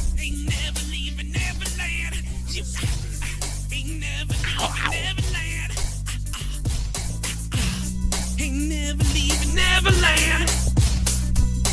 You think you will not leave Neverland. You can never leave Neverland. You got no one can't leave Neverland. You can't don't leave no Neverland. You can't don't leave you can't leave now. You can't leave the Neverland. You can't leave the Neverland. I wanna put my dick in your hand. Neverland. You ain't never leaving Neverland. Come on. Come on, never leaving Neverland. No. You ain't never leaving Neverland. You ain't never leaving Neverland. You ain't been with another man like me. Hey, Michael Jackson, what you say to me? Come here, blanket. You ain't never. I wanna fuck blanket. I wanna fuck blanket. You ain't never leaving Neverland. You ain't never leaving Neverland. You ain't never leaving Neverland.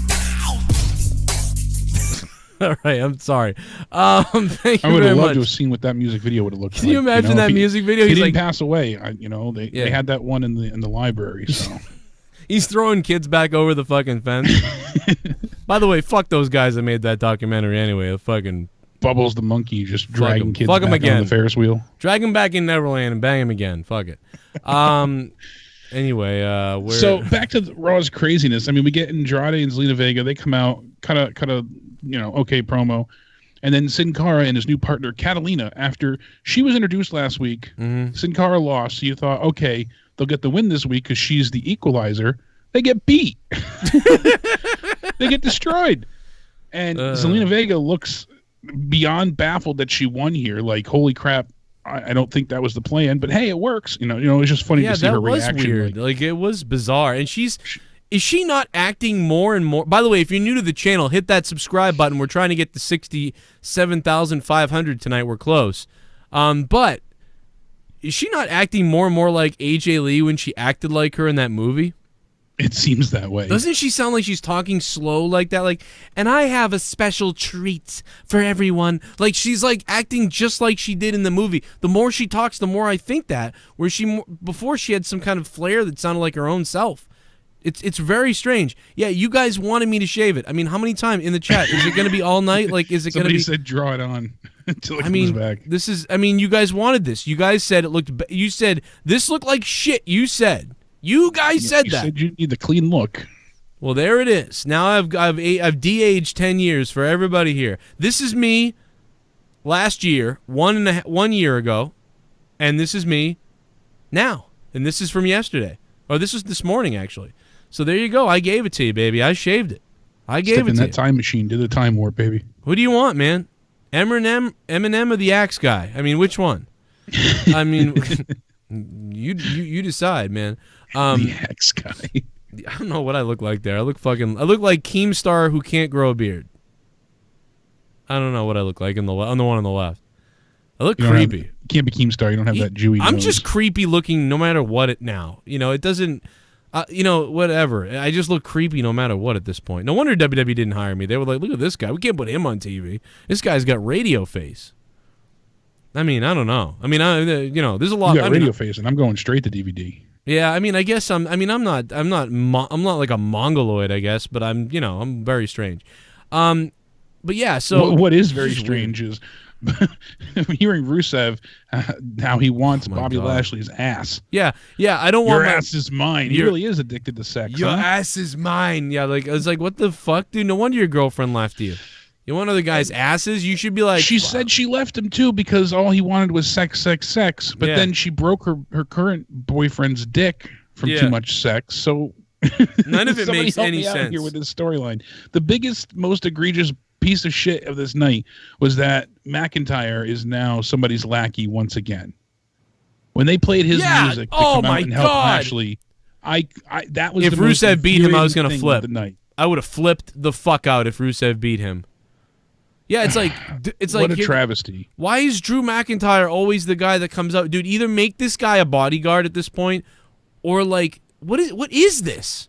I don't know. And again, we just saw it happen on AEW, where we heard Cody said it's not the other company. There's no invisible barrier, Yeah. And he's right there, and you stay in the ring and you bitch. Well, they even did it at the end of the night when AJ and the OC wouldn't go over the wall to go out into the crowd, and then they got jumped. How about this? You know how I booked Drew? Now, here's how we say Drew.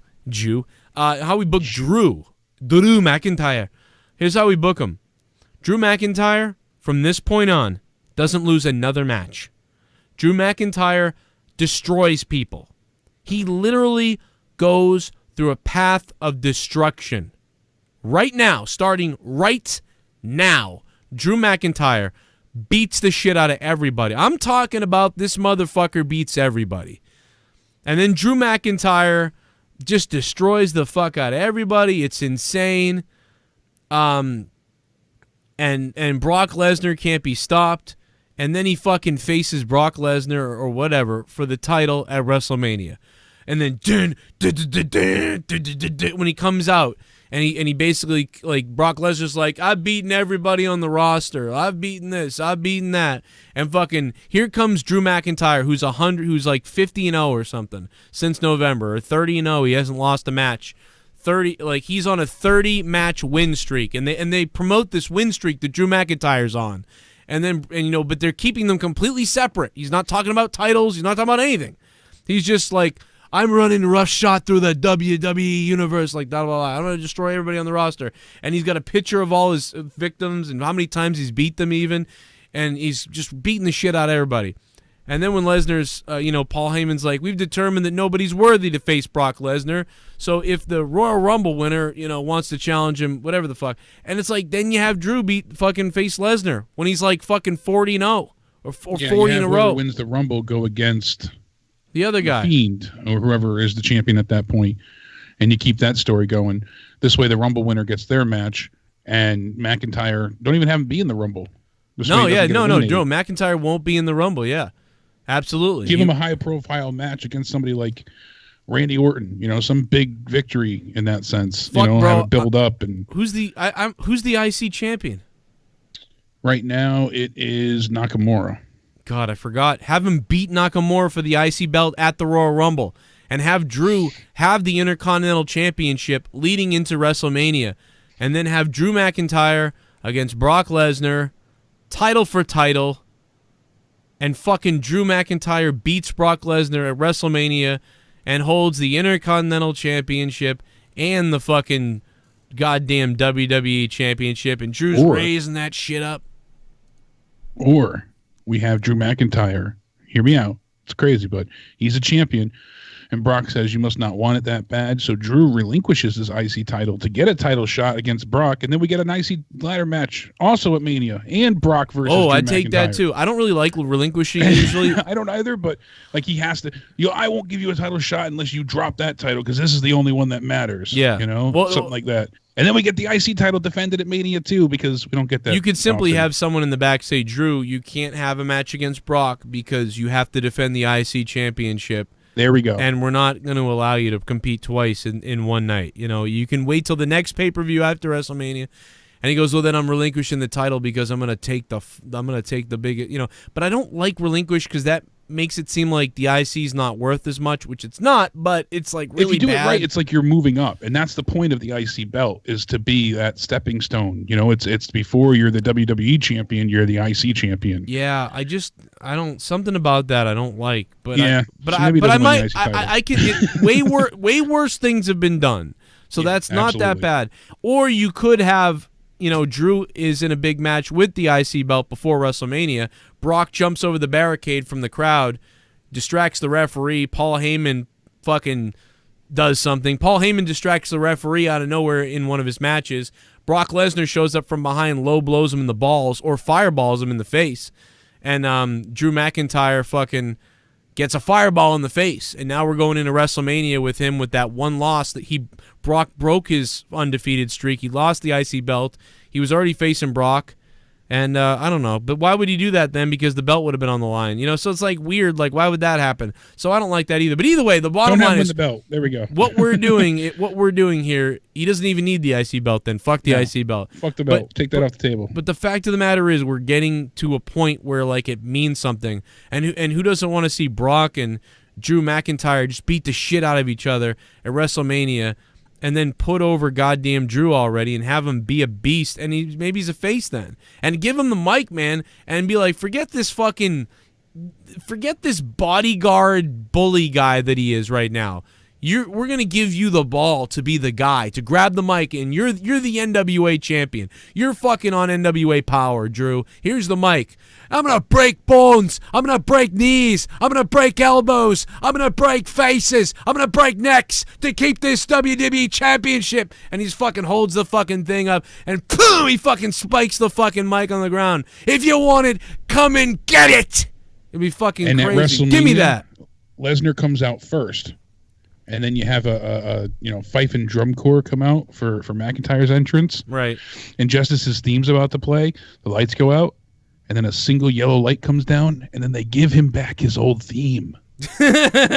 Oh, mic drop. That'd be funny. Even he wants his music back. He told us that. He did. He told us on the show, like, yeah, I'd love to have the old music. I think he likes this music now, and it's pretty good. It is.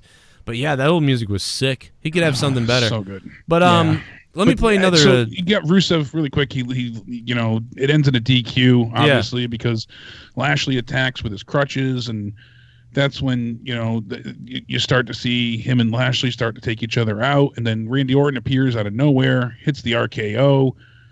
Lana starts laughing, and then we go ahead and Ricochet runs out to run Roughhouse on the heels. And that's where, Ricochet goes ahead and hits Lashley through the ropes, which sends him on top of Lana. She gets taken out too, and we go to commercial. So, right, it's setting up a tag match. I'm presuming. They're doing leftover Team Hogan and Flair loyalties. That's what it seems like. With a heel versus face gimmick thrown in as well, with this sex addict, you stole my girl gimmick as well. Like it's just.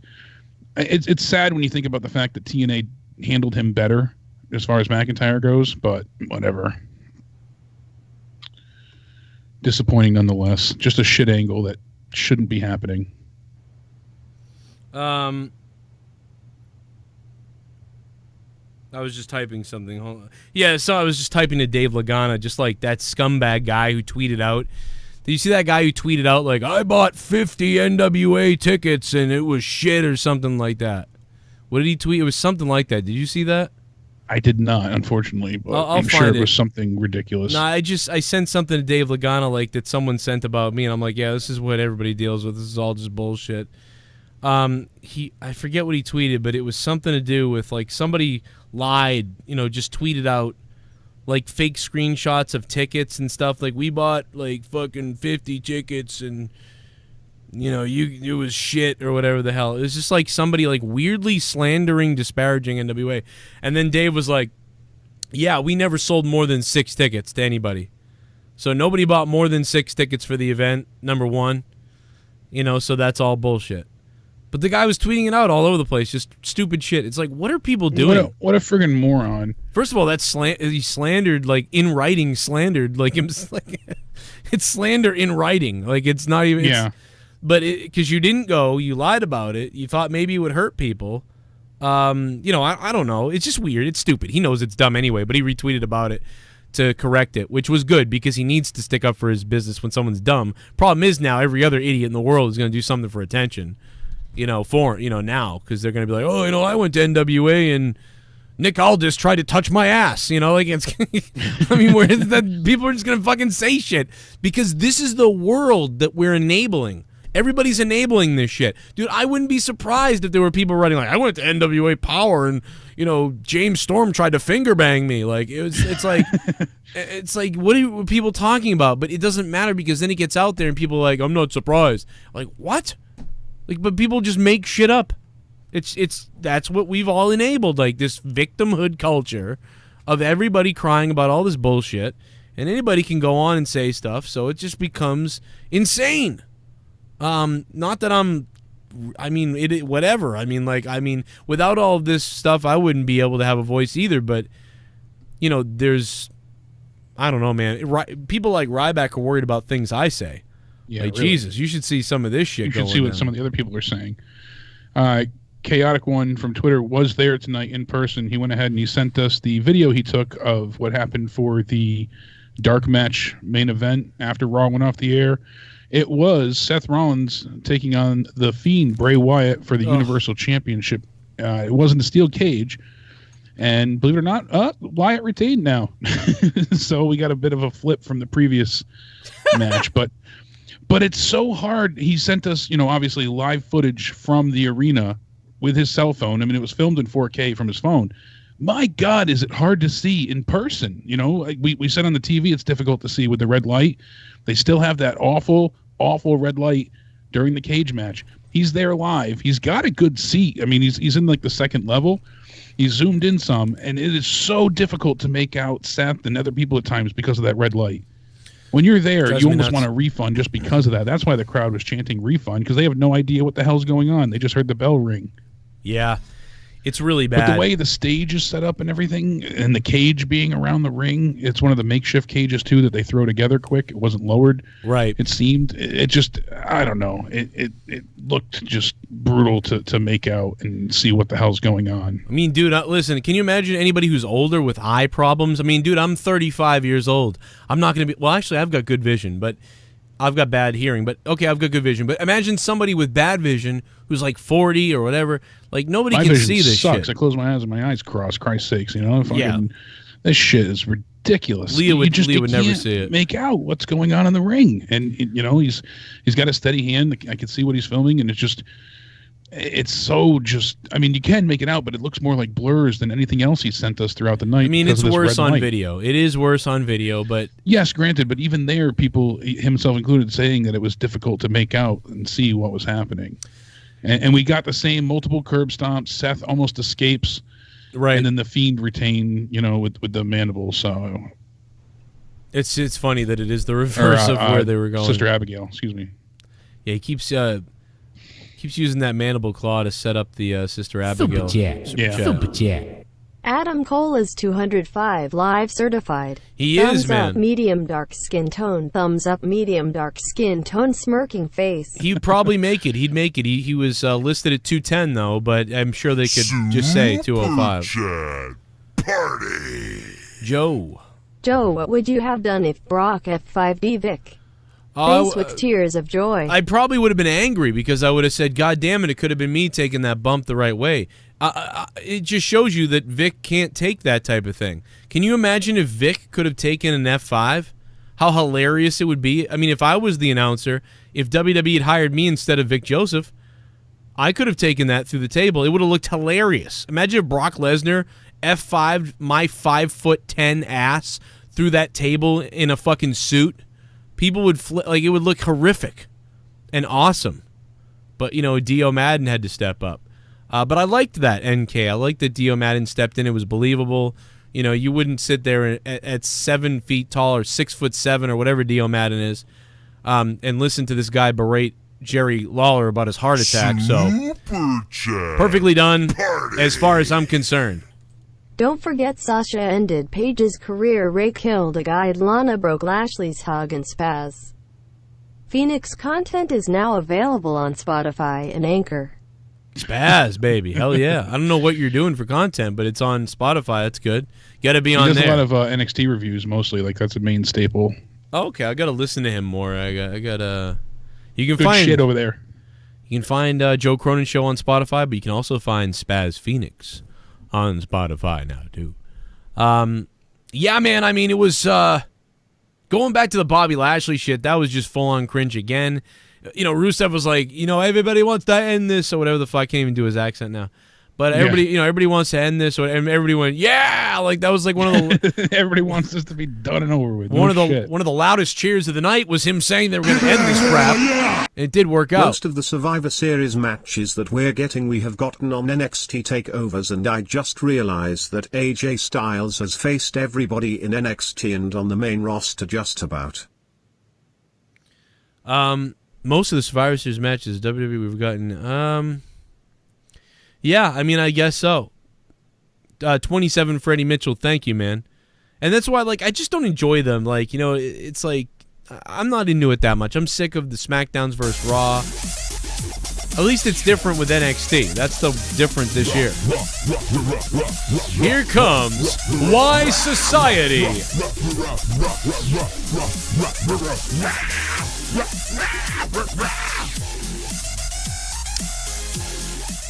What up, Y Society? What about Raw versus ST versus NXT versus NXT UK? 5 on 5 on 5 on 5. That could be interesting if they did a 20-man elimination match like that. Or they could have NXT team with NXT UK to take on a team from both Raw and ST. Either one of those two ways would work. Emo. Yeah, that would be interesting. Y Society. I'd take it, man. Call it like a fucking World War IV or something. I don't know. Y Society. Thanks, man. Like Super Battle. Call it like something weird, like Do a little like a video game. basketball dance off the concrete. Oh shit! I mean, I'm just so sick of you little meth head devil worshippers. I'll be honest. I'd like to take a big bite out of your face. Do it. I think they are going to do Raw 3 versus SmackDown 3 versus NXT 3, just how they are showcasing Ciampa, Matt Riddle, and Keith Lee versus Miz and 2 others versus 2 Ricochet and 2 others. Just my thought. Nate from VA. Thank you, Nate. One of the top supporters as always. Nate, love you, buddy. Nate, yeah, you might be right, man. They're clearly setting up something like that with those guys. So maybe there'll be more to add to it. I mean, Survivor Series is until what, November 20-something? I believe so. So, I mean, we've got a couple weeks here to build stuff and add things. You know, and that's the good thing is November 24th. Yeah, okay.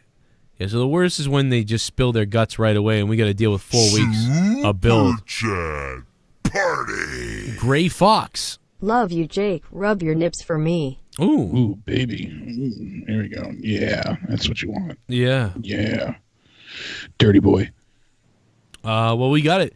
I want to throw up on myself. Thank you very much. Gray Fox loves it. Well, first they attacked Jim Cornette on NWA for being a whatever. He said something about suicide. Oh my God, like, and whatever. And then they attacked this or that. Well, Jim Cornette's a crazy liberal himself. So like, then his own people are attacking him, and they're all eating each other.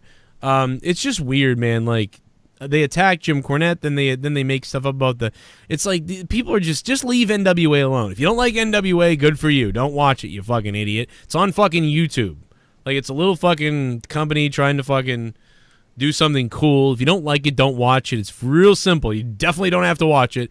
But nope, you're gonna spend all this time on fucking NWA. A little bit for the goal. Hey boys, it's my birthday tomorrow. Wahoo! Didn't see Raw, watched my Cowboys win. In a couple weeks, Patriots, we coming for you, Peros. You and that damn black cat. Happy early birthday, DJ. Happy birthday, man. Yeah, you're one of the teams the Patriots has to beat, because the Patriots better beat somebody who matters now. They lost to the Ravens. The Patriots need to beat Dallas, Philly, some of those teams that are good. What else we got?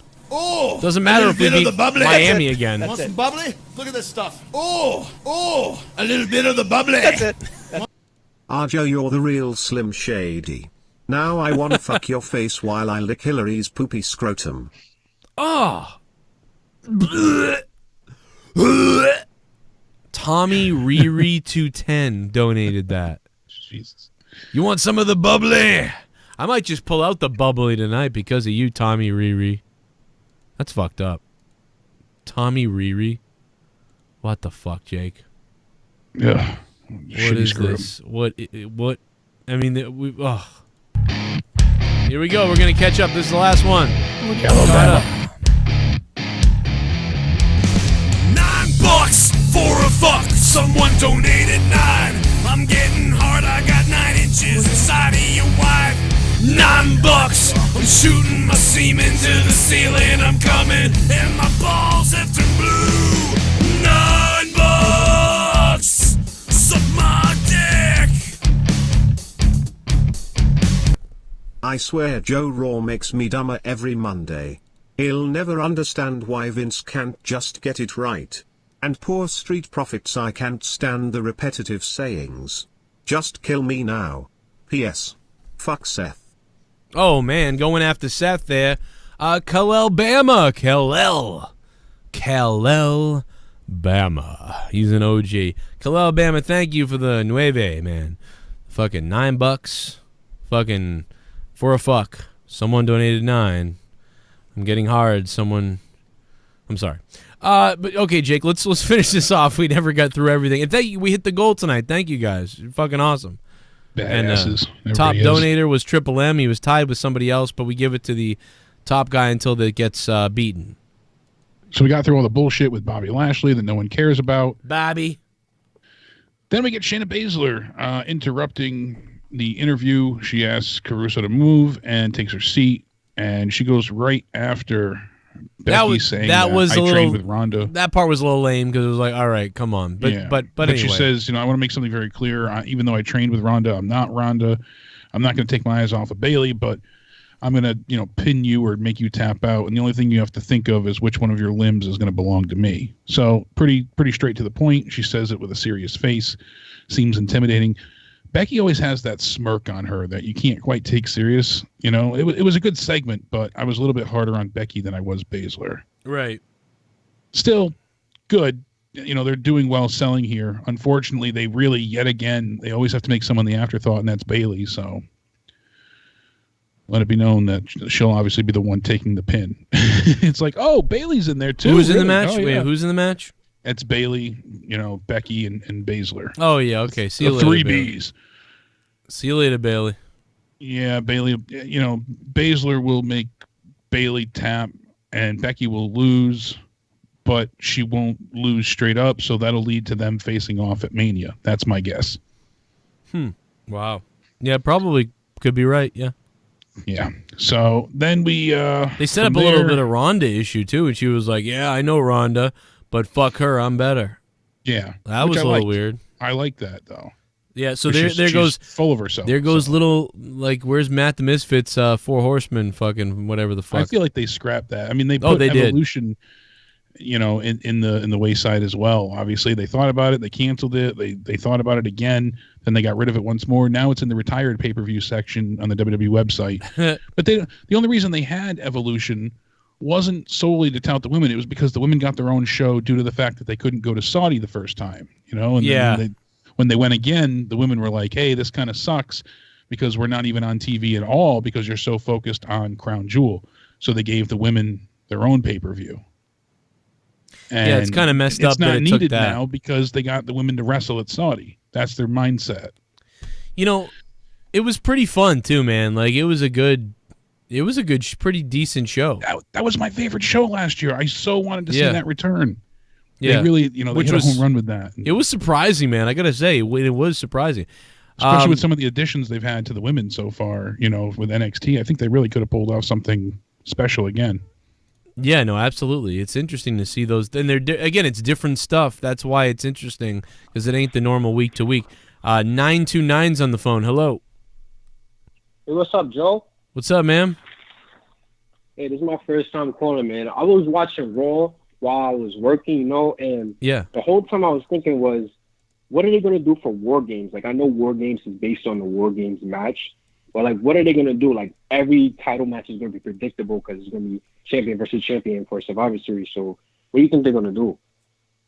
Yeah, that's a good point. So, yeah, wait a minute. When is War Games is what? War Games is the 18th, and then the week after is Survivor Series, the 24th. So all these people that are booked to have title matches, what the hell's the point?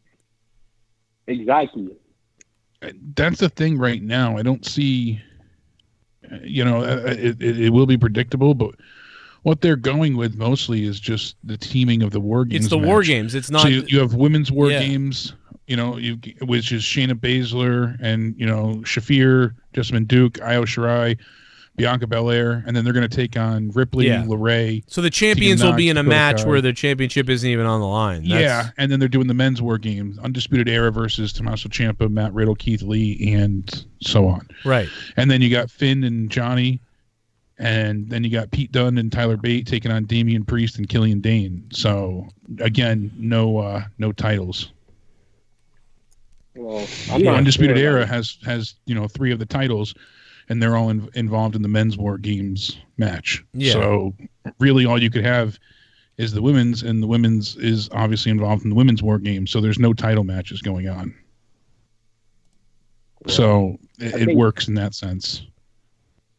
I don't Triple know, H was smart about it. Seems weird. Seems a little weird just not having like a regular one-on-one match on Survivor Series 2, like the triple threat. Every match is a triple threat match. Well, you'll get Brock versus Ray straight up as a singles. Yeah, but think back to 1988, 1990 when every match was a 4-on-4 match. Or 5-on-5. Or like a lot of them. Yeah. They usually focused on that 5-on-5 elimination, so. Yeah, usually Survivor Series is like about surviving in a 5-on-5 match and everybody's teams. Like, even back then, it was way funner because it was cool when everybody put a team together. Like, I got my team, I got this guy's got their team, and people would form teams, and then they would have these matches, and then, Is that when we got DX versus the Nation at one point, too? Or is that a different show? I don't know. I'm trying to think back. But anyway, yeah, like you said, you'd get people to throw things together, and you were like, oh, this is cool. And then they also did things. I was thinking back to like Bret Hart. Remember Bret had all his brothers. Shawn Michaels had the Heartbreakers or something, and they put them all. That was cool to see, formed. And now we're mostly getting, who's the best champion. And originally I was kind of excited to the idea if they were going to do all triple threats. Part of me was weary, but then again, because I'm not a huge triple threat fan, but some of the matches we were getting, I'm like, all right, we're going to see Bray and Brock and Adam Cole. That's really cool. Well, now Brock's out of that scenario. So what happens with The Fiend and Adam Cole? And that was what we were discussing earlier. The rest of it seems to be triple threats straight up. So, yeah. Anything else, caller? Good stuff, man. But yeah, thanks for the call too. Anything else though? Nah, that's it, bro. Go working, Joe. Like, I really listen to you all the time, man. You so entertaining, man. Like, you really make a depressed me feel so good sometimes because you're so funny, man. But thanks man. For my call, man. Thanks, dude. Anything if I can make myself look like an asshole and make somebody laugh, that works for me. Love you, man. Thanks. All right. Yeah, man, I appreciate that. That's fucking cool. That's cool as shit. I don't know, man. Yeah, anything I can do if I can make somebody laugh or we can all entertain people, I guess. I mean, that's the goal here too. Like, we're entertaining ourselves. I don't know. Thanks, man. That's crazy. Smile now and again because life sucks. Look at me, dude. Just look at me. I look like Casper the Friendly Cocksucker with this shaven face. Come on, man. Beauty. But yeah, it's all love, man. It's all. Oh my God, more turkeys. Oh, even more turkeys. What if the turkeys ate us? What if they filleted us? What if they killed us and ate our children? What if the turkeys ate us? What if they filleted us? If the turkeys ate us, if they had to hate us, Thanksgiving was a little bit different. Instead, the turkeys ate us. They gobbled us apart, but first they ate our nuts, and then they'd eat our butt. The turkeys ate us. What if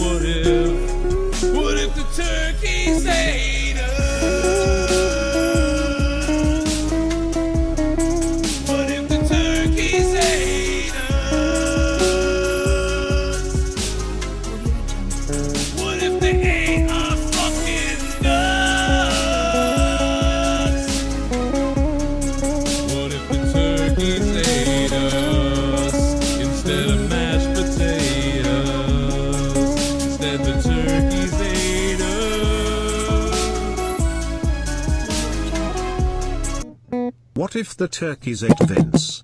What if the turkeys ate Vince? If they had to hate Vince. What if wrestling was a little bit different and the turkeys ate Oh my Vince? Turkey Club in the house. Jason Turkey Tar. Club. That donation featuring Jesse. Jason Tar coming down the ring tonight. The Undertaker, baby. Here he comes.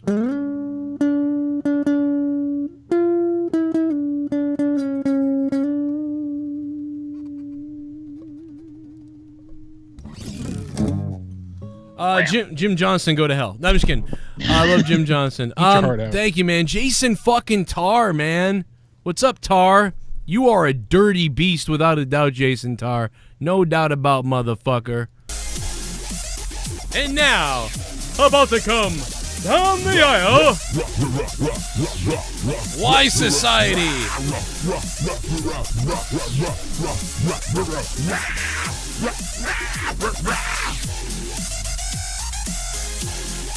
I'm going to be 36 soon. Jesus. Jake, you might want to check that again. Wikipedia says War Games is the 23rd. What? That is the night before Survivor Series, which means Okay. that most of the talent will be pulling double duty by working both shows in the same weekend of wrestling. Wow. Gook. Because Saturday night would beat NXT. I'm looking at the well. It says November 18th on Google, so that's all. You know, hey, Unbelievable, Y Society. What the fuck? Good thing you're here for the update, though. Thank you. How many people are going to get fucking hurt in that match and won't be there the night That after? sucks.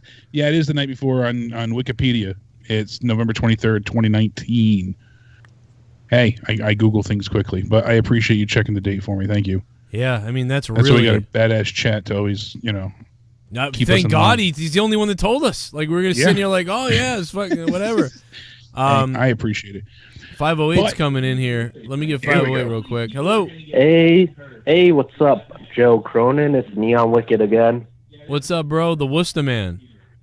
Worcester, yeah. Okay, so I'm thinking since Brock's going to be facing Rey Mysterio at Survivor Series, somehow, I think not this week, but next week, they're going to pull a surprise and be like Adam Cole versus the Demon Finn Balor. Demon Finn Balor wins, and then he faces Bray Wyatt at Survivor Series, and he gets his win back. Whoa. I am going to say no to that.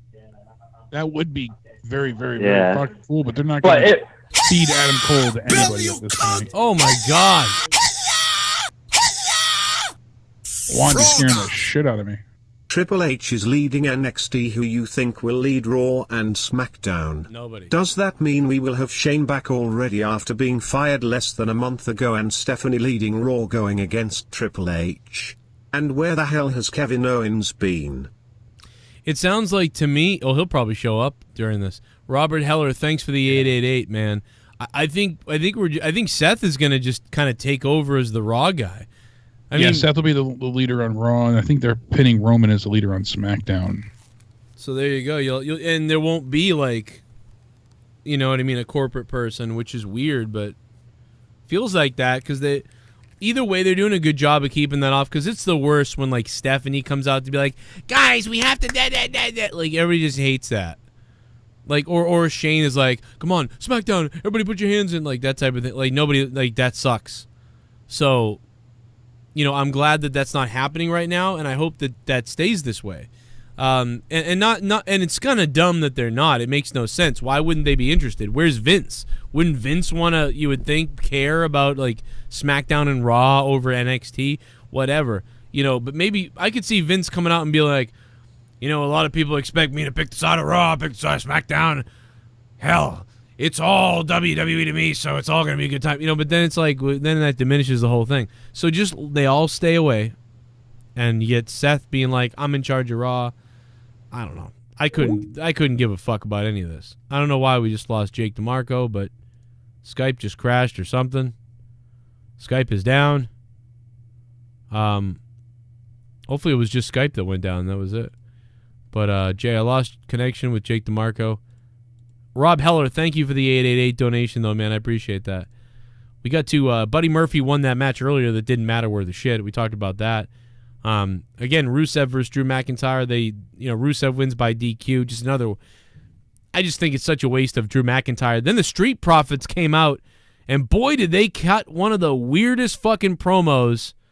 Like, it was horrible. The Street Profits promo was fucking terrible. Like, it was bad. They both, I mean, like, Montez or what's his name? Montel or Montez? I don't fucking remember. He's usually good on the mic, but he said some weird shit. And then the other dude was like left to say garbage. And then it just came off awkward. And the crowd was almost like, you guys are lame. They were so lame. How did those guys come off not cool?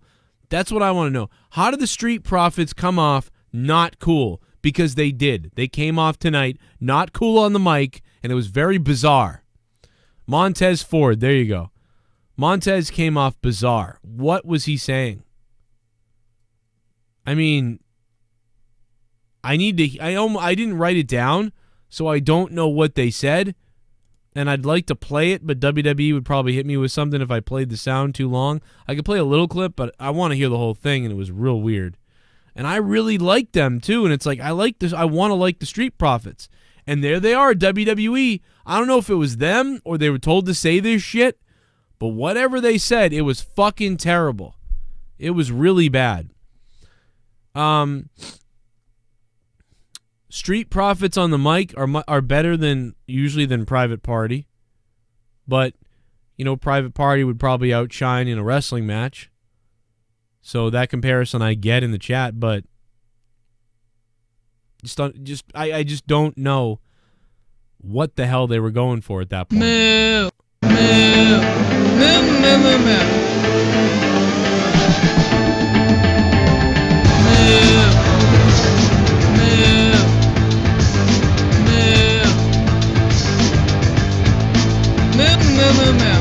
Oh my God. Showing some love, brothers Jake and Joe. Going to save some money to donate on Monetize This. Love the content, Joe.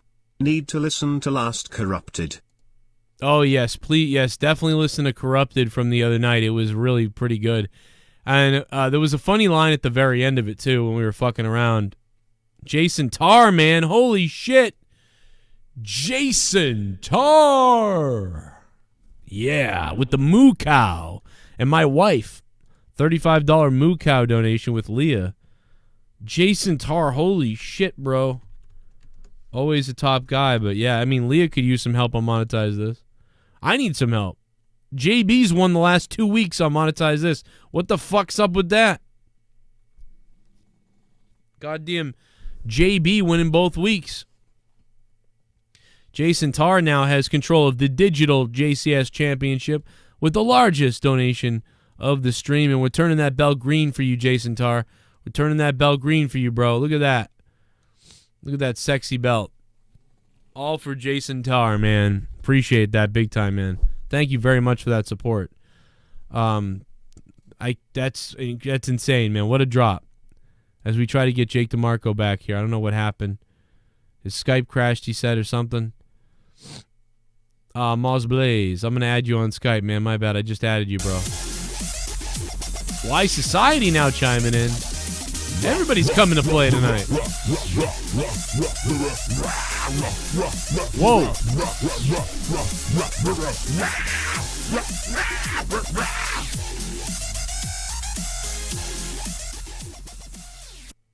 Can't wait for Undisputed Era and Shayna Baszler to nearly die in War Games, only to have to still work their champion versus champion matches the very next night at Survivor Series.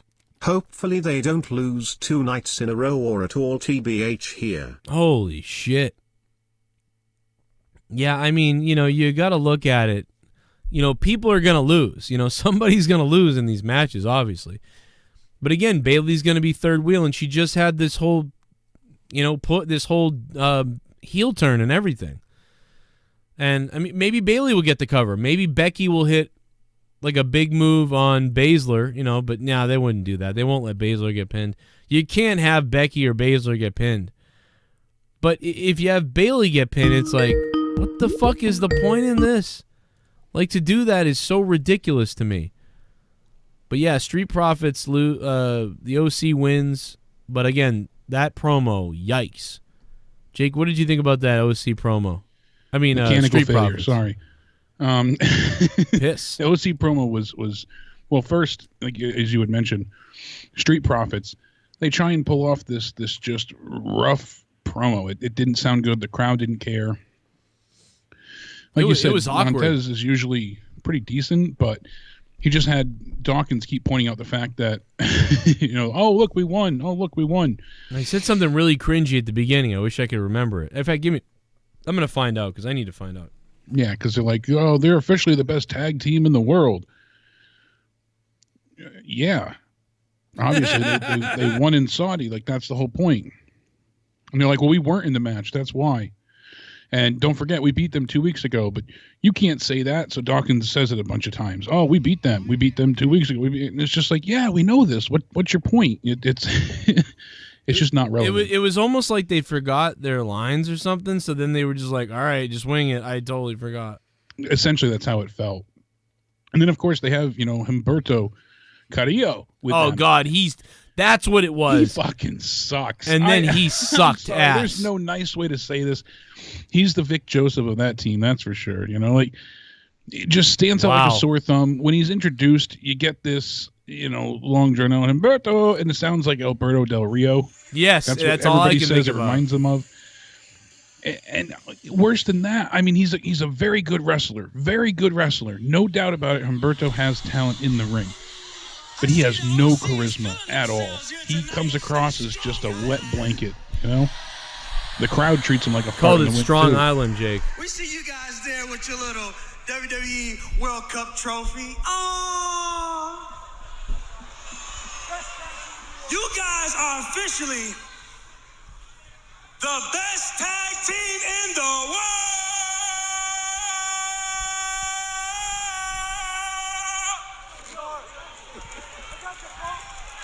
Now the audience is deaf. That was... Even though we weren't in that match, y'all two were handed a hot L from us 2 weeks ago. The Dawkins, you can't say that. Can't say what? That we beat them? No. You telling me I can't say that the Street Profits beat the OC? What is he talking about? Fam, you telling me I can't say the Street Profits beat the OC? It's like this is so going nowhere right now. It's almost unbelievable. Yeah. But I know somebody who should. Humberto Carrillo. Super Chat Party. The Street Profits. Go look what Seth Rollins just tweeted, face with tears of joy. Okay. Dude, when Vince McMahon's nuts smell like money, thank you for the donation. Yeah, it's like, dude, do you realize when you stand there and you go, ah, like whatever the fuck he goes, best in the world, like that's a heel thing. Do you not know that that's a heel thing, bro? Like that is a heel thing to sit there and annoy the audience with a like it wasn't. That's why Shane did it. Shane did it because he's a heel. And was he? That's why he had the announcer do it over and over. But the OC didn't do it. No. Why is he doing it to the OC? Like, what are you doing? You like he actually irritated the crowd with that. And it's like now they're like ugh, and then the other guy sounds like, wow, man, that was horrible. Then Alberto Del Rio comes on there, and then he announces Humberto like Alberto. So it's like Alberto Del Rio. So now we're thinking about that. Seth Rollins just tweeted to you. To me? Yep. He said, Grim, you knew what you were doing by bringing that pic to me, so don't say I don't like you. Other guy with the YouTube show, referring to you, Joe, he said, you're a real coward, man, to dedicate 8 minutes to belittling another human being. Hope you get a couple of clicks for this comment. That's sad, dude. Belittling? I actually said I said I liked him in that video. I said I liked him. I said, like, I like Seth Rollins. Except I don't like this Seth Rollins. This Seth Rollins is a heel. He watched the video at least. Listen. This Seth Rollins is a heel. Seth, you are a heel. Like, people believe you're a heel in person. I've said nothing about this for a year. I've had people come to me and show me videos, tell me things. Oh, he was kind of weird. He was kind of rude to me. He seems like a dick, blah, blah, blah. Did I ever make a video about that? Never. I never made a video about it. I never made a video because you know what I said? Like, give me a break, dude. Some people have bad days. And I ignored it, and I ignored it, and I ignored it. And more and more and more, it just keeps adding up. And it's the way he is. Don't get me wrong. I said this in the video. There's great stuff he has done, probably for kids and a lot of other things. But a lot of times, he comes off like kind of like a dick. You know what I'm saying? And again, like Grimm's like 38 years old. He's not some like goofy kid. You know what I mean? But I think Seth is like annoyed by Grimm. He's like, here's this fat old guy again who wants a signature from me. And here we go again. Now listen, again, like I said, Seth is cool in front of his friends. Like to the cool kids, like AJ Styles and like Xavier Woods and the New Day. Like they're all having a good time, man, and all this great stuff, and they're having a fun time. But in person, like with people he doesn't like, he gives off a body language of like, dude, you suck. Like, I'm annoyed by you. Why am I here? And I'm not saying that Seth Rollins actually maybe means to be a dick, but I'm telling you that that's the vibe he gives off. And that's why people are kind of like annoyed by him in a way. I'm literally trying to explain to you or him and to everybody why people think this. Seth, you were a fan of Bret Hart, I'm sure, or Shawn Michaels. I'm 35. I wanted to be Shawn Michaels when I was a kid. I'm sure you were a fan of one of them. Do you remember Bret the Hitman Hart in 1996 when he was cool, but then people started liking Stone Cold? And Bret Hart probably felt like, dude, what the hell's going on? You guys all wanted me to be champion. You said, F you, Vince. You know, you put Hogan as the champion at Mania 9. Why am I not the champion? You know what I mean? This is what you fans wanted. You all screamed for Bret Hart. Now you're cheering for this guy who's Stone Cold Steve Austin. And before that, and I'm talking about before the WWE decided to flip Stone Cold. And Bret Hart, you couldn't help but portray him. He was portrayed as a prick.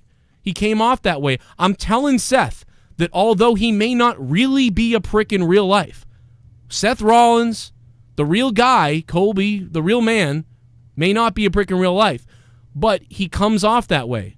And in this video with Grimm, he just comes off that way. This is what Grimm people does say. In his defense, I think he just didn't like me, not all the fans. He was super nice to everyone else. But see, that's what Seth's replying to. He said, Grimm, you knew what you were doing by bringing that pic to me, so don't say I don't like you.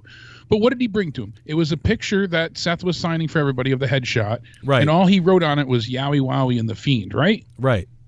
He didn't bring a picture of Seth's new leaks that got out and be like, hey, you want to sign this? You know, being an outright troll. He wrote Yowie Wowie on it. Like, right. He didn't troll you. He didn't give you shit. It's a simple, harmless, foolish, and idiotic joke, if you want to call it that.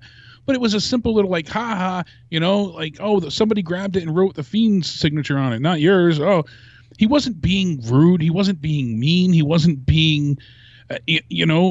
trolling at all. Like it's a silly joke.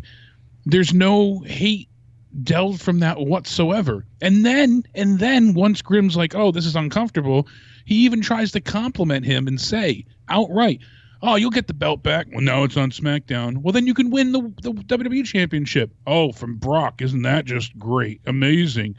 He tried to compliment you twice and lift your spirits, and you still, 1, didn't look him in the eye, didn't even acknowledge him, 2, and 3, shot everything he said down. And that's the $50 fan interaction that you pay for? Yeah, I mean, he didn't see you at a restaurant, run up to you with this and be like, hey, this is a paid experience at a designated meet and greet. And the thing about it, again, with Seth, and I know that he tweeted me, and I'm sure there's going to be a bunch of WWE Seth fans that flip out on me now. Oh, but there's a shit ton, but here's the thing.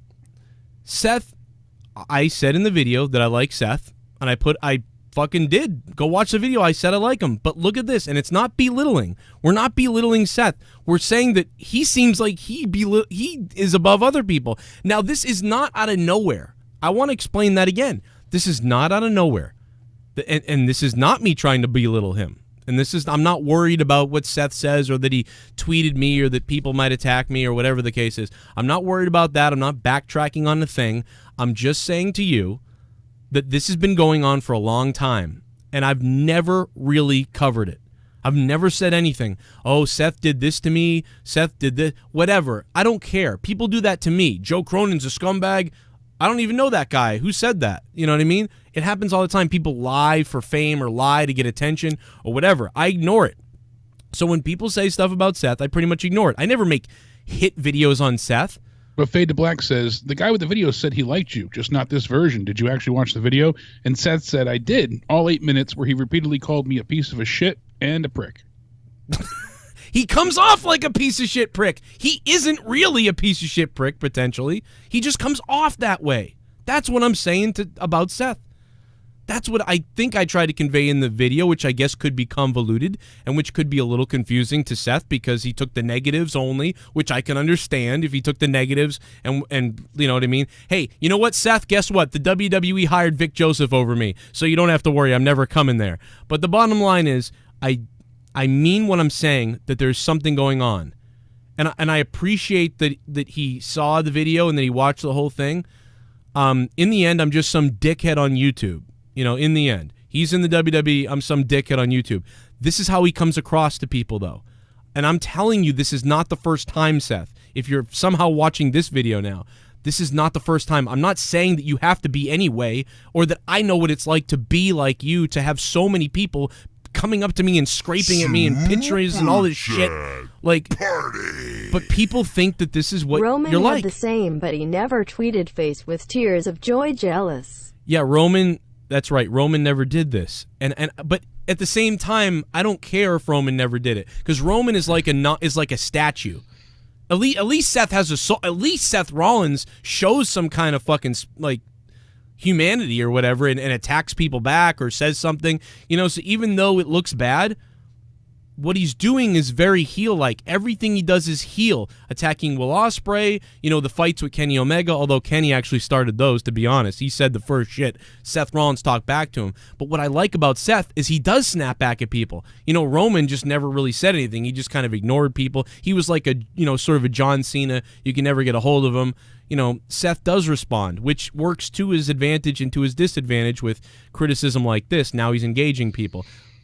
Make him a heel. I don't know, because it says people. You know, somebody in the chat said people don't get to be assholes because they gave you $50. But I don't view Grim as being Grim an isn't asshole being because an he asshole. wrote yowie wowie on something. If he went up there and said, "Oh, you suck. I don't want your autograph anyways," or, you know, "I'm glad you lost the belt," it was nothing. There was no, you know. I'm gonna play the video for you. I'm gonna play the video for you. You tell me if you really think Grim is being an asshole.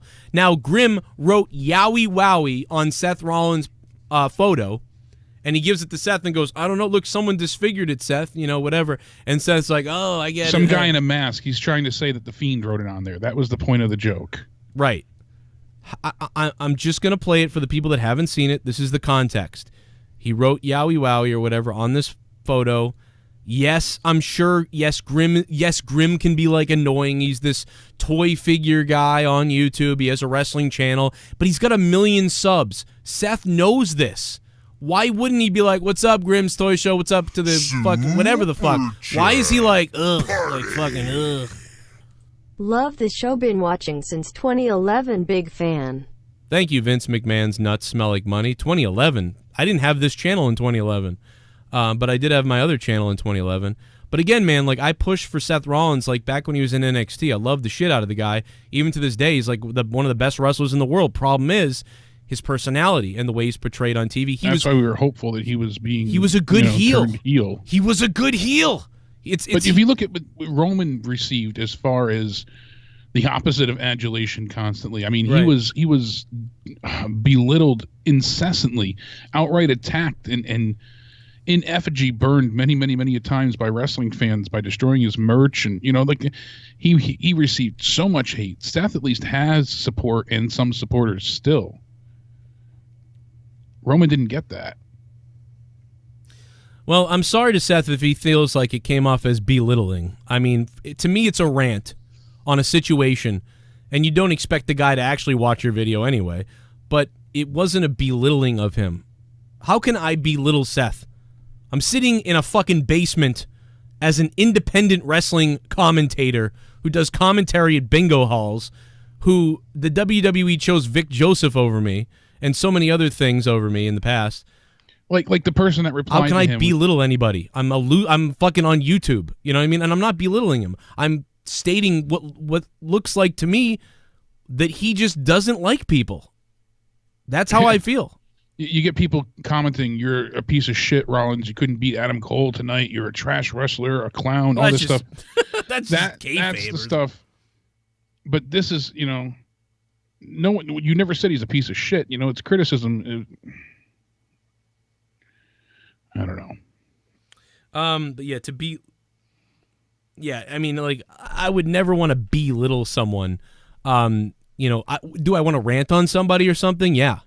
But you would think that I said in the video that Seth Rollins isn't a human being and he's like should be thrown out of the WWE. Like, I didn't do any of that. Like, it's. But anyway, here's the clip in context. Now watch Seth look away. Immediately.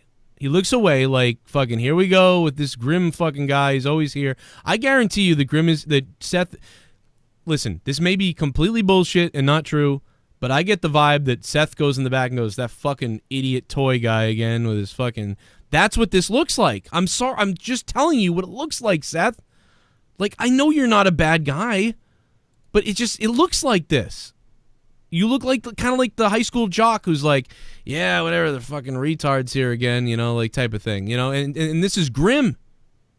You would think you'd be like, hell yeah, like, what's up, Grim? Like, what's up to all Grim's, blah, blah. And then all Grim's fans would be like, Seth's awesome. That's so sick, that blah, blah, blah. And they kind of did that anyway. Most people didn't even care. They were like, oh, that was so cool that you had Seth on there. But imagine if Seth was like playing along with it a little bit. But anyway, sorry. Little problem. Some guy grabbed this from me, he was wearing a mask, he said yowie wowie. Oh yeah, I bet that's how that went. That's exactly what went down. I'm sorry, I want to apologize. Oh, that's all good. Thank you, man. Well, you'll get that belt back. You can do it. Anybody can do it, you can. It's on SmackDown now. It's gone. Will you be Brock? You do it again. Great. Thrilling. So excited. Can't wait. Yeah. Great. He goes, well, the belt's on SmackDown now, Grim, so that's stupid. And then Grim's like, well, now you get the WWE World title with Brock. And then Seth is like, well, great, yeah, super duper, yeah, wow. Like, what kind of answer is that? What, like, well, you get the world title, you got Brock Lesnar. Why didn't Seth go, yeah, maybe I have to burn it down again and beat this and slay the demon or slay the beast or whatever the fuck? Why didn't you just say something like that? Why is he like, great, whatever, cool, like whatever you say? Like, he's like, just fuck off. Like, Great, thrilling, so excited. So excited for what? Can't wait. I'm gonna ask her to do. He almost like he gives him that side eye, like fuck. Oh, like I mean, like what is he? I mean, maybe he's disappointed? I don't know what the fuck's going on here. It's just so weird. It's a bizarre thing. And listen, I'm telling you again that I get sent stuff all the time about Seth for years. And I never, ever mentioned it or said a thing about it because I said, whatever, dude. Fucking, you didn't like your interaction with Seth. Whatever. The guy was meeting 400 people that day, and he didn't give you a hug and a kiss or something. Like, whoop-de-doo, I'm not fucking talking about it. I did this for years with people. I said, fuck off. And I even saw videos. I saw videos where he was kind of weird.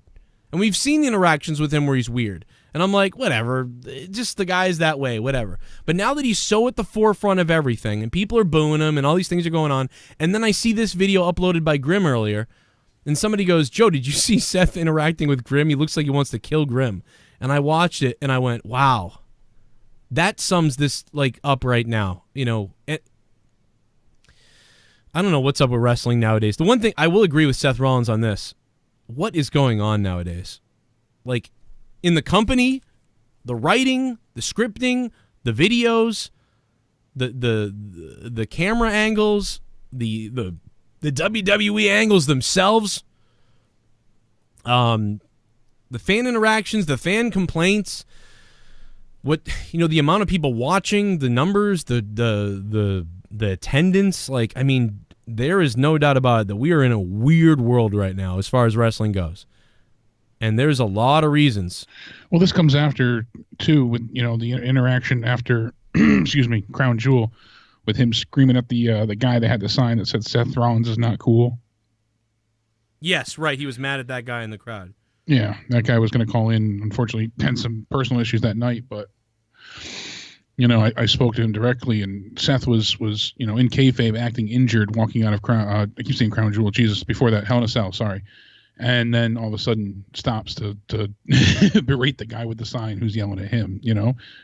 And it's just, I don't know. You don't see other people acknowledge the signs and stuff like that. I mean, it's off camera. Do as you like, but.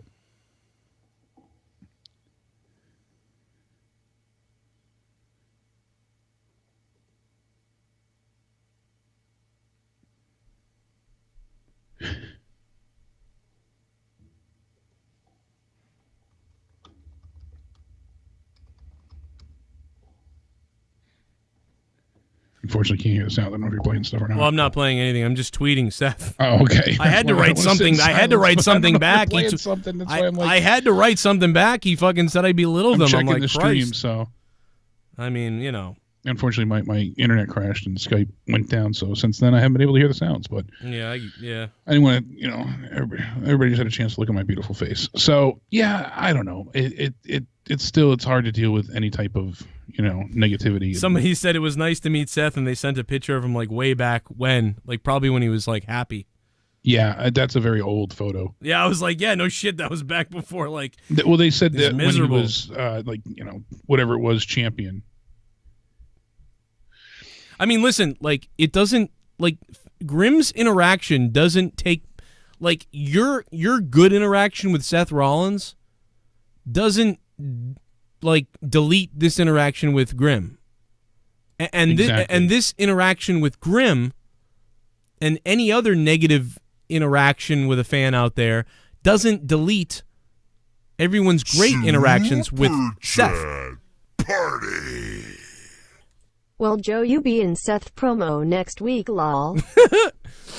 No, and then he says, I don't know. And lastly, Dave Meltzer, you're at best a purveyor of misinformation, or at worst an outright vindictive liar. I hope it's the former.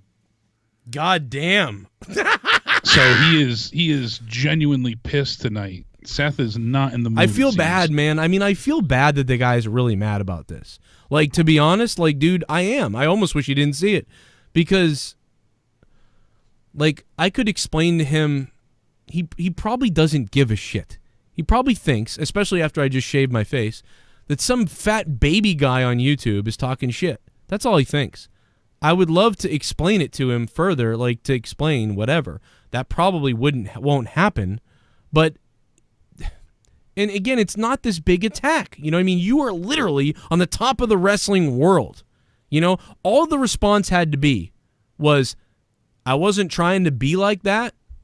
I was really busy. There was stuff going on to my left and to my right. I see Grimm all the time. I enjoy him and his videos and all fan interactions that I have. I'm sorry that you saw it that way, but that's not how I saw it. Blah, blah, blah. And then it would be like, okay, I think that's a political answer. But instead he, again, goes the other way, right, with this comment. Because you could go any one of those ways. But Seth gets mad at fans all the time. Yeah, he gets mad at fans all the time. And that's the other thing. He's been saying this, that you're all trolls, that you're all this, that you're all that. And then when people see this stuff and they complain about him, he gets shocked. Just like I'm not shocked that Seth is attacking me now. I'm not, or that he's playing victim on me. I'm not surprised. I attacked him, or I didn't attack him, but you know what I mean? I criticized him. Yeah. I called him out a bit, and now he's saying something back. I'm not going to, I'm not surprised. It's not a matter of backing down, but there's no discourse here to explain things. You're getting off of one clip, and people are hitting this Meltzer thing. If Meltzer's wrong, I don't ever perceive Meltzer as being one to outright lie. I think he has a lot of knowledge, and then Meltzer gets a lot of bad information at times too. Honestly, Meltzer, I listen to Meltzer. He's been more right than wrong recently, but people just... I agree that some of his news is annoying when it's wrong and when he gets things whatever the fuck. But in reality, I've come to find that I feel that Dave Meltzer's a nice guy. Like an honest, tries to be honest guy, kind of. Yeah. More than the other dirt sheets. The other dirt sheets, the Wild West, the outlaw dirt sheet sites that have no affiliation to anything, they just make up They stuff. just make shit up and throw it out there. Dave Meltzer at least tries to like get You hear stuff Dave right. Meltzer saying, you get people like, oh, Paige is returning, and then Paige is like, oh, if I get somebody else's new neck, things like that. Did I call him a piece of shit and a prick a bunch? I'm sorry, Seth, if I did that, man. I didn't think you'd fucking see it, man. I said you come off like a piece of shit or prick, right? I don't think I said he is a piece of shit, but you come off that way. Did I really did I call him a piece of shit and a prick? But for him saying, bad, for Meltzer's a purveyor of misinformation, I mean, everybody gets shit wrong. But the problem is, too, with Meltzer, he can tell you tomorrow it's going to rain, and then Vince decides that he doesn't want it to rain anymore. So now it's going to snow. That's the issue with the wrestling business. Meltzer might have told you something that is 100% confirmed truth, and then 5 minutes before they go on the air, Vince decides to change it. It no longer happens. Meltzer's been saying it's definitely going to happen, and then it doesn't. So it's a hard situation. I've been told a few things before, and 3 are right, the 4th is wrong, and everybody focuses on the 4th. I mean, like that's kind of what happens here. People only want to focus on the negative. So I get the way things are, but it's just it's a difficult situation to navigate no matter who you are. But for him to even acknowledge it in this sense makes him look overly sensitive, and because there's no joking tone here. He can't back out and say, oh, this was a joke, or this was, intended to be, that of satire or sarcasm. It's an outright tongue lashing that he's delivering. So, I mean, again, I'm not backing down. I don't back down. Seth, you come off that way. You do. I don't think you're really a piece of shit. I don't think you're really a prick. If you're a piece of shit and a prick, what the fuck am I? But the bottom line is you come off that way. I'm trying to explain to you why these people are like fucking angry at you and why people attack you and say weird shit. Like, yes, some of the fans are nuts and stupid and like people act dumb. I agree that there's a lot of people that are doing that. But even to the people like me, who I supported you. You come off this way. Oh no, Dave right now has been paid by AEW. Facts. Yeah, Freddie Mitchell, thank you, man. There have been people that have told me that I'm a piece of shit and that I've come off like a piece of shit. And at first, I did the same thing Seth did. I went, fuck you, or like, yeah, great, attack me, or whatever the fuck. I've done the same thing. And then I did step back, and I looked at it, and I went, okay, I can see how people think that I'm a piece of shit. I get how you think that. I don't agree. I don't think that that's what I'm doing, but I see what you're saying. You know what I mean? Like, I get how people thought that about me, and then how some people still think that about me. I rant on stuff. I do comedy. I don't always mean what I'm saying. I'm doing comedy, rants. It's half truth and half real. So sometimes people think, wow, that guy must be nuts in real life. But then they see me and my kids and my family, and they're like, dude, or they meet me in real life, and they're like, oh, you're just this fucking quiet, nice guy in real life. Like, you're not even like the internet. And it's like, yeah, because it's... So I get that on the internet, though, I come off that way. I get that recently I've come off as kind of a fucking annoying fuck when it comes to commentary. I've been bitching and crying about WWE didn't hire me, and this company didn't hire me, and that company... I've had people write me, Joe, you sound like a whiny bitch now. Super stop chat. doing it. Super chat. AEW still sucks. I am back, biatch. Luis Money, what's up, Money? Thank you for the $2 super chat. What's up, brother? Love you, buddy. And so, like, I took that, and I've been trying recently to shut the fuck up about that. You know what I mean? But I think it was like a funny gimmick to keep saying that, and the Vic Joseph stuff and whatever. But I need to stop doing that. I need to stop bringing that up. Nobody gives a fuck. Nobody wants to hear it. So a lot of people don't even like my commentary. So, Joe, stop doing that. People don't like it. You look stupid. You look like you're a crybaby. You look like you're bitter. So I understand that, and I agree. So when people have made videos about me, like Joe Cronin just crying about a commentary position in wrestling, he's 35 years old, still hasn't gotten a commentary position in a big place, cries about it every Monday. at first I went, well, fuck you. But then I went, well, you know what? I need to stop doing that because it's annoying. We get it. We get it, Joe. Stop. Just review. Give us the entertainment that we want, not this shit. Seth's first WWE reign was his best time facts heel. Mm-hmm. Vince McMahon's nuts smell like money. Seth Rollins, aside from Daniel Bryan's recent heel turn, Seth Rollins as a heel was great. When he was the champion as a heel, he was so good.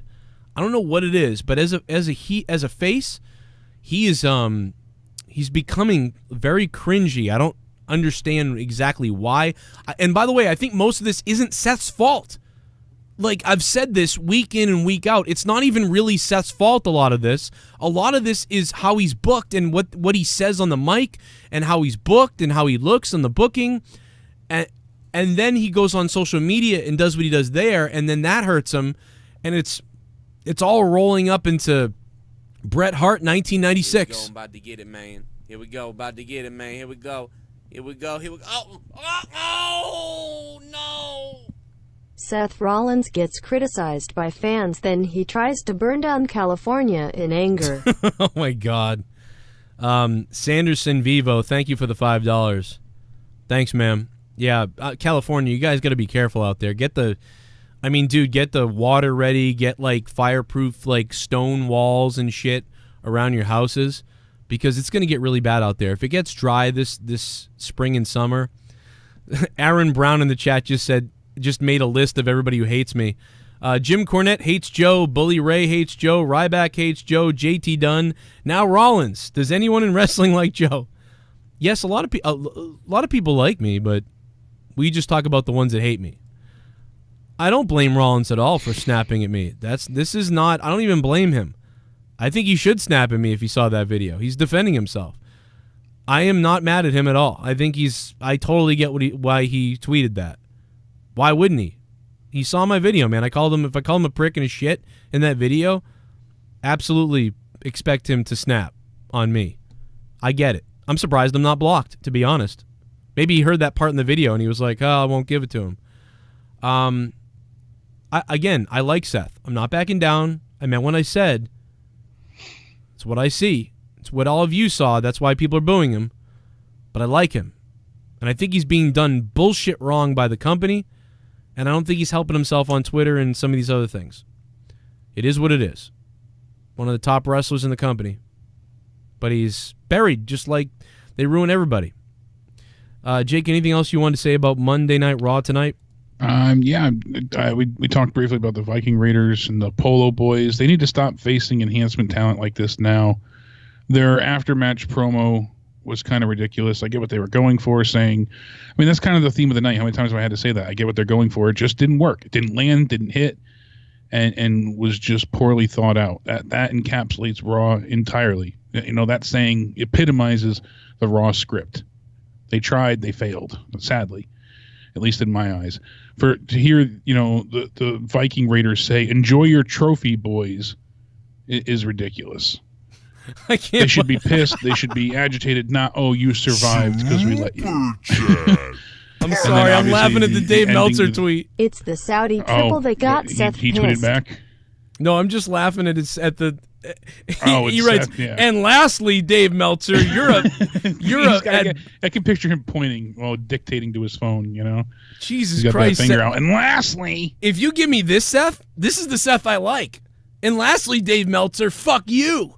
But he's coming off as such a heel, like you said, so that's what's so confusing. It is confusing, but I like it. I like when he's like a complete shit.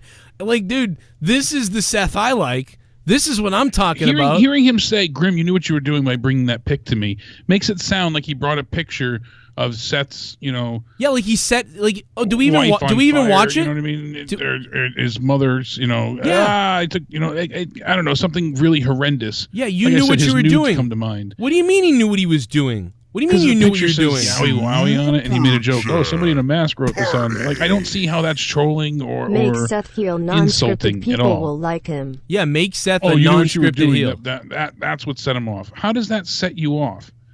So I'm going to sign something, and they're like, oh, somebody wrote, JD from New York on it. All right, Oh, that's funny. You know, they could say a little weasel just wrote this on your. Wait, did somebody write your that? Autograph. No, that's what I'm saying. Oh, you know, trying to compare it to, you know. Did all he write? All he wrote on it was Yowie Wowie, right? That's what I'm saying. It's so simple. You know, so I'm going to sign something, right? And somebody ran by and wrote JD from on it. Oh, haha, that's fine. Like that's like, not insulting. It's not. I could see if he wrote Kenny Omega on it. You know what I'm saying? Like, imagine if he wrote Kenny Omega, Will Ospreay is better, and then he handed this to Seth. That's a troll. That's what I'm saying. He didn't even say, "Oh, the Fiend is better," or right. You know, he didn't write over your face and right. With other wrestlers at one point, didn't he like block out their eyes and fuck with their photos? Burn the world I know down, he did shit with Paige before, like all this different stuff. But this, just because he wrote something on it, I know he's trolled other stars getting autographs before. He has them up on his channel. Like, it is funny. He's done things that are much more troll-y, you know? I want to put that trollish. I hope Seth goes off on more dirt sheet people. Like, it'd be really funny. It's more entertaining than what he's been saying on Raw, I'll tell you that. Been a hell of a lot better than what he does on Raw. Not that that's his fault again, but, you know. Yeah. But yeah, dude, like so said, what? It makes Yowie you feel Wowie. like he hates Bray in real life. Yeah, maybe he hates that's Bray. What it makes it seem. Maybe he really hates Bray. Let's look at this. See, Omega said, it didn't say Yowie Wowie, it said your mom's a whore. You know, that would make more sense. If I walked up to him and went ahead and, you know, had this photo and it was written on there, and as soon as I hand it to him and he looks down, I'm like, oh, thanks for signing it. And he reads it, it's like, your mom's a whore. Like, that's funny to me, but that would be enough to piss somebody off. But because he wrote Yowie Wow, I mean, you can see it on there. It's small. It's next to his headshot, you know. He blamed Grimm. I made a video and he blames Grimm. They're kind of funny. Well, because Grimm replied saying, in all fairness, you know, he's nice. He was nice to other fans. Yeah. Oh, was he? So that's okay. But I've had other fans reach out to me. That's the thing, and they've sent me videos. This is not the first. Like, again, this isn't like I'm like, oh, you know, Grimm got him or whatever. No, like, I've heard this from other people. And I'm not saying that he's not nice to other people. I said it in the video. I go, he's probably nice to kids and other people, like, whatever. But, like, I've had other people tell me this a million times for 2 years. And then there was reports about other things. But again, I didn't respond to any of that ever. I never said this is what Seth does because that's bullshit. I wouldn't do that to him. I wouldn't do that to somebody. And wrestlers who fucking, this is like, dude, I get it. And I could be a little bit wrong. Maybe I went a little bit too hard.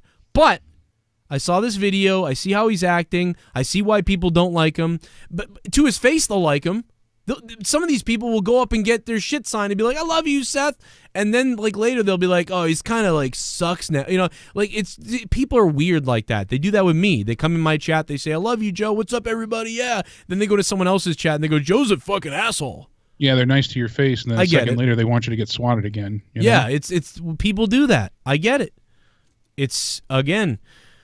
Well, Twitter's going to be fun tonight. And by the way, if you haven't seen it, you can go watch my video that I put up earlier. You guys can tell me what you think. Was I too hard on Seth Rollins? Was I being ridiculous? Go to the video and watch it later. You know, clicks, whatever, Seth. You know, I'm not going to make any money on ad revenue anyway, really, so it's not like it makes a difference, but I appreciate it. You know, again, I like the guy. I'm very disappointed in what we get on screen of Seth Rollins, the character. And when I see what he did with Grimm, it was like, ugh, wow, he hates this guy, or you know, it just seems like he hates Grimm's guts. He maybe doesn't. Seems like he did though. Yeah.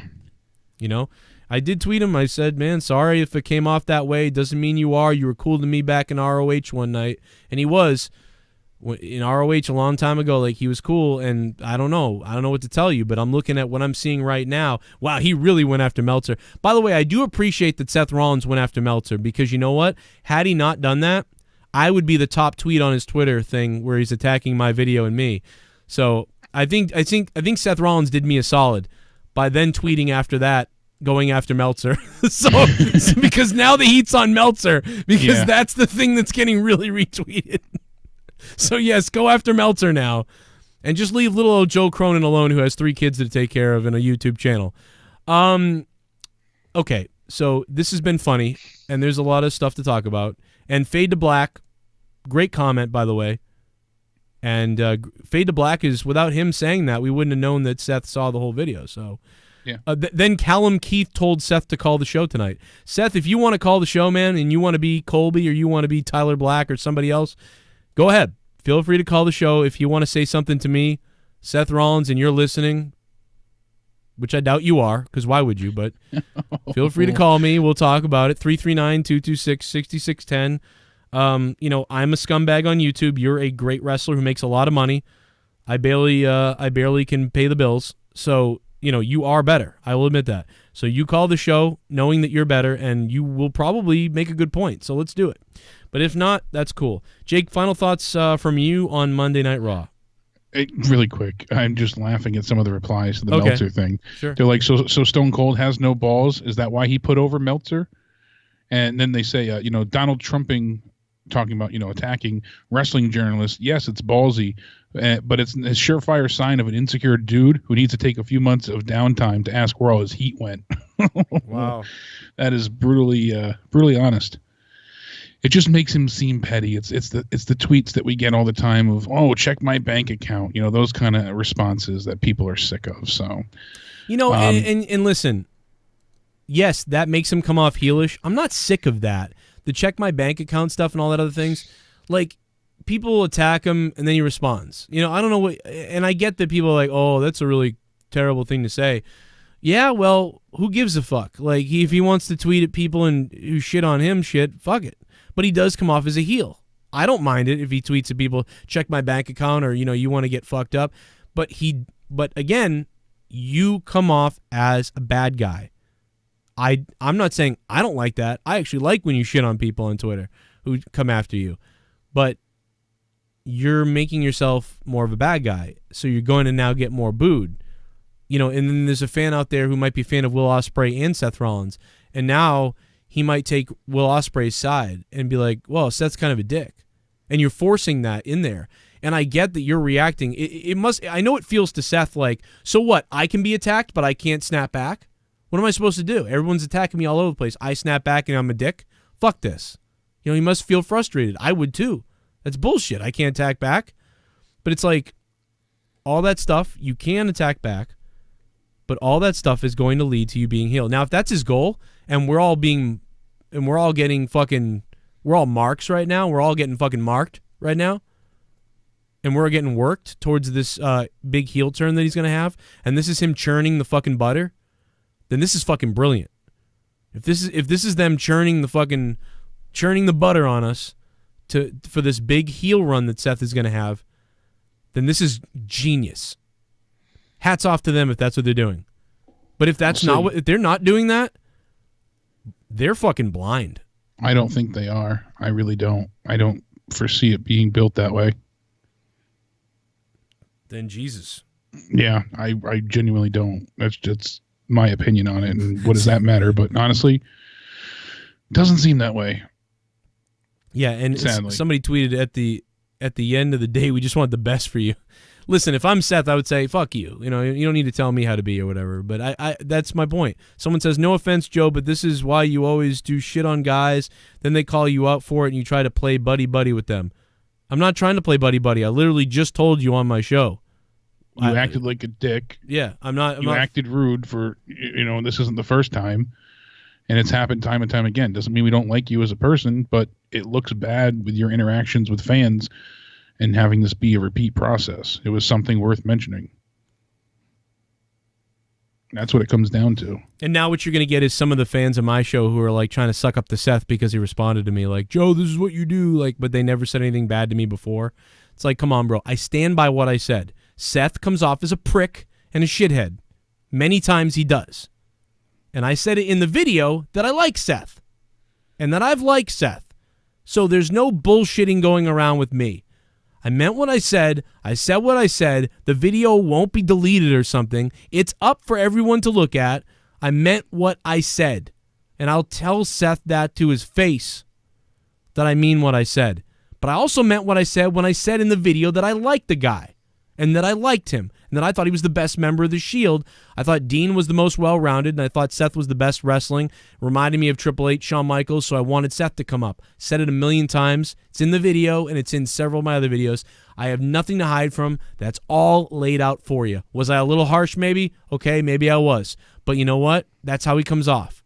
And I know he done a lot of great things.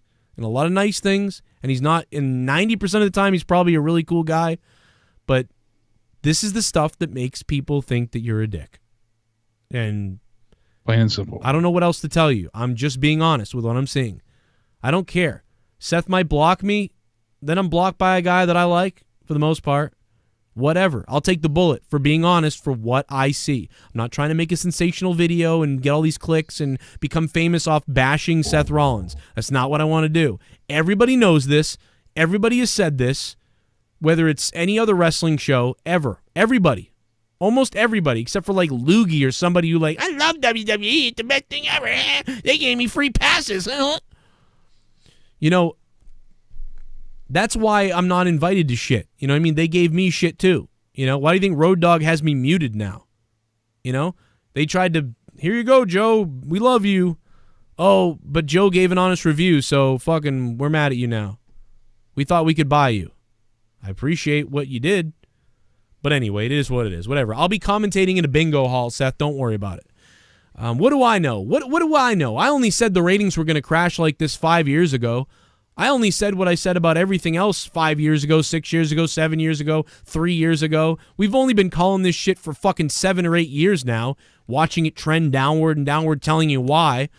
Somebody at WWE Creative only ripped off my Cesaro idea to have him rip off his suit. Somebody took hashtag fact and gave it to Cesaro's buddy. You know, I've had shit stolen from me, for Christ's sake. Like, what do you want me to do? You know? But anyway, we're bitching way too much about this, but it's hilarious. The Twitter's funny. Dude, him going after Meltzer now is the funniest fucking thing, because he just goes, and Dave Meltzer, and then he goes after him. I hope he goes after more people. This is getting entertaining. This is better than Raw. It is. It's better than fucking Raw. Yeah, that spiced up the review. And I hate Twitter. I fucking hate Twitter, and this is funnier than Raw. Okay, so anyway, did you give your final thoughts on Raw? I don't even remember at this point. It's a 3.5, out and out. Whoa! Yeah. That is low. I actually didn't expect you to go that low. Yep. Oh, I go low, baby. No, really, I'm so disappointed with the ending match. You know, when you get something that great between Daniel Bryan, I know that Seth Rollins can wrestle just as well, and they gave us 12 minutes with a shit finish.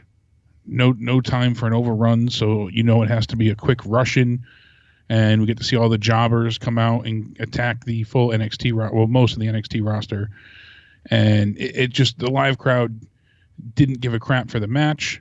They didn't they didn't get into Adam Cole being there as they did on Friday night. It was disappointing for that. The crowd was not really into much of the show. We didn't really have a reason to be. So, unfortunately, like I said before, they tried and they missed it. They missed the mark. They could have done somewhat well tonight, and the crowd was kind of quiet anyway. The crowd was kind of a dead crowd anyhow. 330, hello. Hey, Joe. Hey, Jake. How's it going? What's up, man? This is not Seth Rollins. No, go ahead. What's going on? Yeah, this Seth shit is like crazy. This dude really needs to smoke some of Matt Riddle's weed, man. Who is that, Seth? Yeah, Seth. Like, this dude needs to really hook up with Matt Riddle and just smoke some of his kush, man. Yeah, he does need a little bit of weed, man. And, you know, some of it's not his fault. You know, I get it. He's under a lot of pressure, dealing with a lot of... No one's ever dealt with this much feedback so quickly ever in wrestling like this. And I'm actually starting to now... I'm actually worried about him now. Like, a little bit. Like, because I think he is taking this really personally. When it's not, like... It's more about his in-ring character, not about him, and it's more about the company and how they book him. You know, this little bit of, like, fan interaction critique or whatever that we did... Yeah, whatever. That's like most of the time he's an okay guy. So I would be more concerned with the in-ring promo stuff, how he's booked, and his attitude a little bit on Twitter. But, you know, I think he's really taking this shit to heart. Like, too much, I think. Yeah, absolutely. I agree. But do you think is it due to, like, maturity issues, like, from him and stuff? Because, like... Every time, like, he rants about something, it sounds so, like, whiny and, like, bitter. It doesn't even come off as, like, he's trolling, like, Kenny Omega and shit and stuff. Well, I mean, he has a whiny voice. I mean, so like when he's talking like that, he doesn't necessarily mean to be like that. It's just his voice is like that. So he don't mean to sound like that. It's just kind of how he comes across. 217's on the phone. Hello. Hey, how we doing? How you doing, man? What's up? What's going on? I'm living the dream.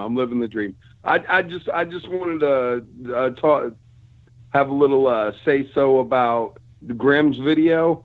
Sure. I watched it about, I'd say like 10 minutes ago, and he didn't write yowie wowie on that picture. What did he write? At all. Oh, he wrote, ha ha, you lost. And then he signed it The Fiend. So, I mean. Oh, okay. I don't know. Well, but even. It's in the video. It's in the video. Okay, so even that isn't bad to me either. Like, that's still kind of funny. You know what I mean? Like, why is he upset about that? Now, if I'm Seth, there's two ways you can go about this.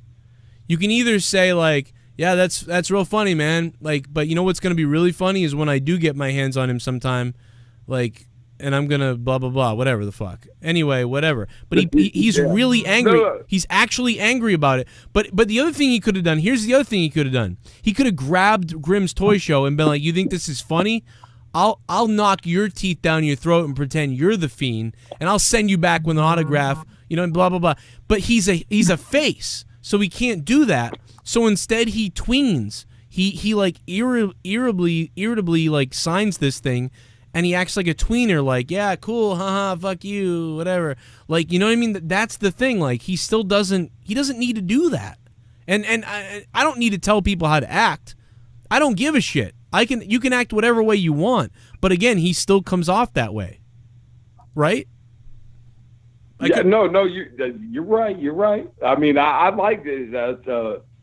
A heel Seth is right up my alley. I'm with that. Yeah, I like him as a heel. I mean, like, but I mean, Grimm, he X'd his eyes out, put little horns on him, just like he was on the wall, like whenever he burned him down. I guess it was a little bit more, but I mean, no. Seth as a heel, all day. I mean, Seth could have been like, you want me to sign this? And he could have been like, yeah, the guy defaced it on me. I wanted you to sign it, but then this guy defaced it. And I mean, Grimm did title the video like "Annoying Seth Rollins" or whatever the fuck. But again, it's just it's like, I mean, and maybe Seth he's like annoyed by Grimm. Like, maybe a better title of the video could have been like, hey, Seth Rollins hates Grimm's Toy Show or whatever. Because Grimm's at all these things all the time, always running around with the camera like, hey man, filling in there. And like maybe Seth is like, you're a loser or whatever. But it's like, again, why not play along with it? Why not be like, you know what I mean? Like, why didn't he should have wrote like, the Fiend sucks. Can you imagine if Seth had signed it and been like, here you go. Oh, let me write something else here for you too. Fiend sucks. And then he gave it back to Grimm and he was like, hey man, I hope you like it. You know, like, and Grimm's like, he wrote Fiend sucks. Like, that's funny. And now people are like, haha, Seth is hilarious. But instead they come off thinking, wow, Seth's a dick. Like, that's what it is. Just like Ryback. When Ryback got mad at me, and by the way, now we know it's Ryback's Pat Buck's fault, not Ryback's or mine. But when Ryback got mad at me, why didn't Ryback go, yeah, let me put you in a fucking headlock. Yeah, you see this, Joe Cronin? See, you guys like this guy can bash his fucking head in. Like, why didn't he do something like that with me instead of being like, fuck you, and like flipping out on me? It's like he would have looked cool. The audience would have said, wow, Ryback's a really cool guy. Joe, you were kind of a dick, and then he was cool with you. That guy's pretty cool. But instead, Ryback comes off like a prick, and everybody goes, oh, wow, Ryback is a prick. Like, just, you know, I don't know, man. Like, whatever. It's just psychology and how people are portrayed. I get it. But yeah, I mean, I like heel Seth too. I'm gonna kill him, John. I get it. He'll and I've been watching this episode, and I know what you're saying. You feel one way, but like you actually feel the other. Like Seth is a monster in the ring. Yeah, if I didn't care about Seth, I wouldn't say this. Like him. If I didn't care about Seth, Huh? we wouldn't be talking about him if we didn't care about him. We'd be like, oh, whatever. Yeah. You know, who cares? Whatever. That guy fucking sucks. You know, no, I give a shit. That's why we're talking about him. Like, that's why I spent the time on an 8-minute video about him. If I didn't like him, you know, it's like, obviously we fucking like this guy and we see more from him. We want more to happen. Like, whatever. Yeah, our average fans don't think about this. They're just watching and enjoying or not. You know, I'm dissecting this Yeah. shit because that's what I'm doing. Like, you know, so he shouldn't worry No, about. and I respect that. I respect that to the fullest. I mean, I liked, you know, I go back to, and I don't know that a lot of people liked it whenever he was Triple H's little henchman. That was good for me. That worked for me. It was pretty good then. Yeah, he was pretty good as a heel. It was much better than this. I just tweeted to Grim. I just DM'd Grim. I go, what have I done? Like, poor Grim. Grim's in the middle of this would have flown under the radar for Grim. Like, Grim would have never had a problem. Now Ringside Collectibles is calling Grim like, yeah, you won't be coming back next year, Grim. Like, all because I made a fucking video, like, fucking around, like, No, about yeah, Ringside Collectibles was a big part of his little video. They're pissed. Yeah, they're all in it. Like, hey, Ringside Collectibles, and Seth is like, fuck that. Seth is gonna go next year to this event, and he's gonna be like, yeah, I'll come there, but not if Grim's there. Seth is gonna demand that Grim isn't there next year. Unbelievable. Yeah, and that's the thing is it's hot garbage because I mean, people like him are, you know, what keeps WWE getting paid. Did you almost say? Wait a minute. Did you almost say WCW? Yeah. No. Oh, I almost God. said WWF, but I stopped myself. You know. Okay. I thought you almost said. I thought it was worse. I thought you almost said No, WCW. I mean, I'm not gonna. Ever since I've watched I'm sorry, I was about to say ECW. Oh my God, WCW, ECW. I don't know. I get that vibe with the Jericho and the boys with AEW. Yeah, there you go. I've even got a shirt, but yeah, it's I don't know. It's a wild ride, and there's there's so much talent right now, and so much to actually watch. I think it's pretty awesome, and I think they're doing a good job with the Survivor Series coming up and all the invasions and stuff. So. Well, yeah, and I hopefully this has been kind of fun. At least we've had a SmackDown that was fun. You know, again, I didn't think it was the best, but I thought it was fun. And we've had a Raw tonight that I thought was very lackluster tonight. And I'm convinced that if Seth watches that video again, he'll see the truth of what it meant. But anything else from you, Jake? No, that's it for right now. As far as Raw goes, we'll see what happens, you know, Wednesday with AEW, and have to check out NXT as well that night, see if any of this invasion madness continues, or are they just going to build towards War Games, and then we'll look forward to SmackDown on Friday. Here comes another wrestler that hates me. There we go. That's all we need. And then Saturday is Full Gear for AEW. Wait a minute. This Saturday is Full Gear. You're right. It is Full Actually, Gear. I got to be honest, man. I was booked to call New England. Yeah, you were calling a wrestling show. So New England All-Star Wrestling is happening this Saturday. If you guys go, feel free to go. It's in Hingham, Massachusetts, right near where I used to live. I believe I'm not going to be calling the matches. I believe I'm staying home, and I may even be going to Full Gear. I don't know yet. That's up to whatever AEW wants to do. But so yeah, I basically want to be available for Full Gear, so I won't be calling the indie show for New England All-Star Wrestling. But I talk with them, and they do want to book me for the 2020 whole year. So luckily, they were like, cool, man, you do that. Trust me. And I was like, wow, cool, all right. So I appreciate the New England All-Star Wrestling. Check them out if you're in Hingham or near Massachusetts, whatever. Saturday night, it's going to be a good show, but AEW will be on at the same time. It's going to be tough. It is what it is, but I hope to be calling their other matches and doing other things with them going forward. But Full Gear this Saturday. I will be covering that, and I will be live. I know that before I wasn't sure, but I got the go-ahead from them. It just makes sense, man. It's a lot more important to do that. And if I am flying out to Full Gear, I will let everybody know. But we'll see what's going on. Is there a donation? There's a donation coming in. Super Chat Party. 27, Freddie Mitchell. And this why people are turning to AEW. Yeah, that's true. I mean, it's one of the reasons. I mean, we love WWE, man. We want to. I'm 35. Again, I've been watching WWE since 1987 or 88. Like since WrestleMania 5. I mean, I've been a avid WWE fan. Goddamn, I've been a wrestler. I mean, I've been doing commentary 11 years. I love wrestling. I love WWE. I want them to be better. And I've seen this for the last 8 years. That's why I started this channel. And it's been getting worse and worse. And in some ways, it got a little bit better in some ways, but then there's just so much stuff going on right now that's so bad. And it's obvious.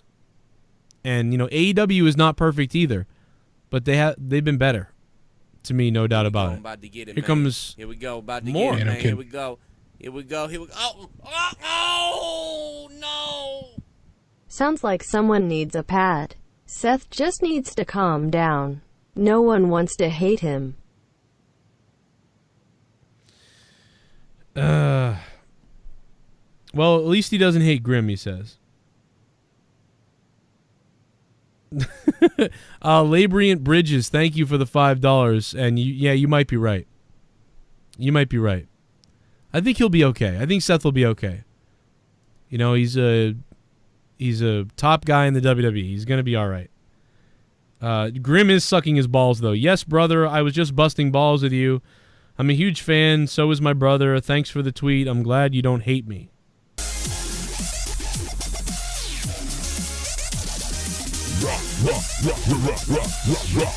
Oh no, it's me. Fuck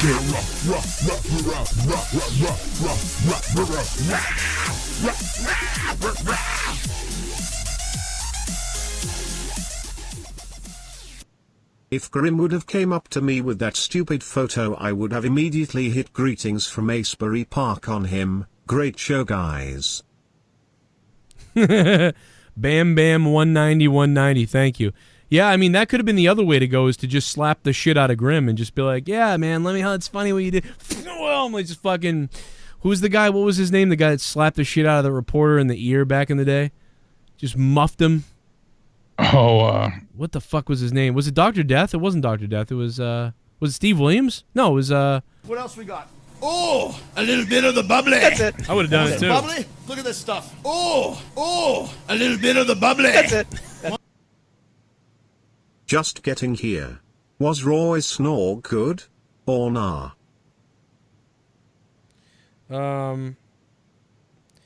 You know what, dude? I'm going to block this fucking idiot on Twitter. Sasha's Mouthblood, thanks for the $3. Now, I thought Raw was a 5 out of 10. This fucking idiot, dude. If you're listening, you're a fucking moron. JSS, whatever. No offense, Joe, but this always happens. Then you back down, blah, blah, blah, blah, blah. Then he goes, I'm not shitting on you. It's just messed up you tend to do. You say thing with Ryback. You shit on him 100 times, then he calls you out, and you say it's a misunderstanding. I never said it's a misunderstanding. Never used that word, misunderstanding, whatsoever. It's not. It's not a misunderstanding. I have been limited to my features on Twitter. Great. Sanderson Vivo, that sucks. Welcome to my world. I'm banned for life on Twitter. I'm using a VPN. Yeah, really. This guy's a fucking idiot. I'm not backing down whatsoever.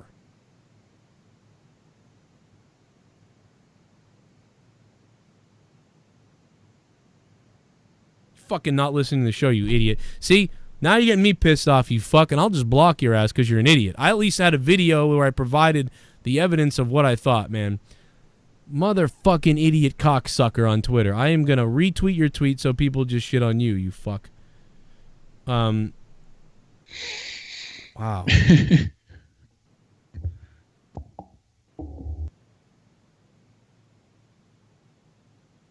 Tearing him down.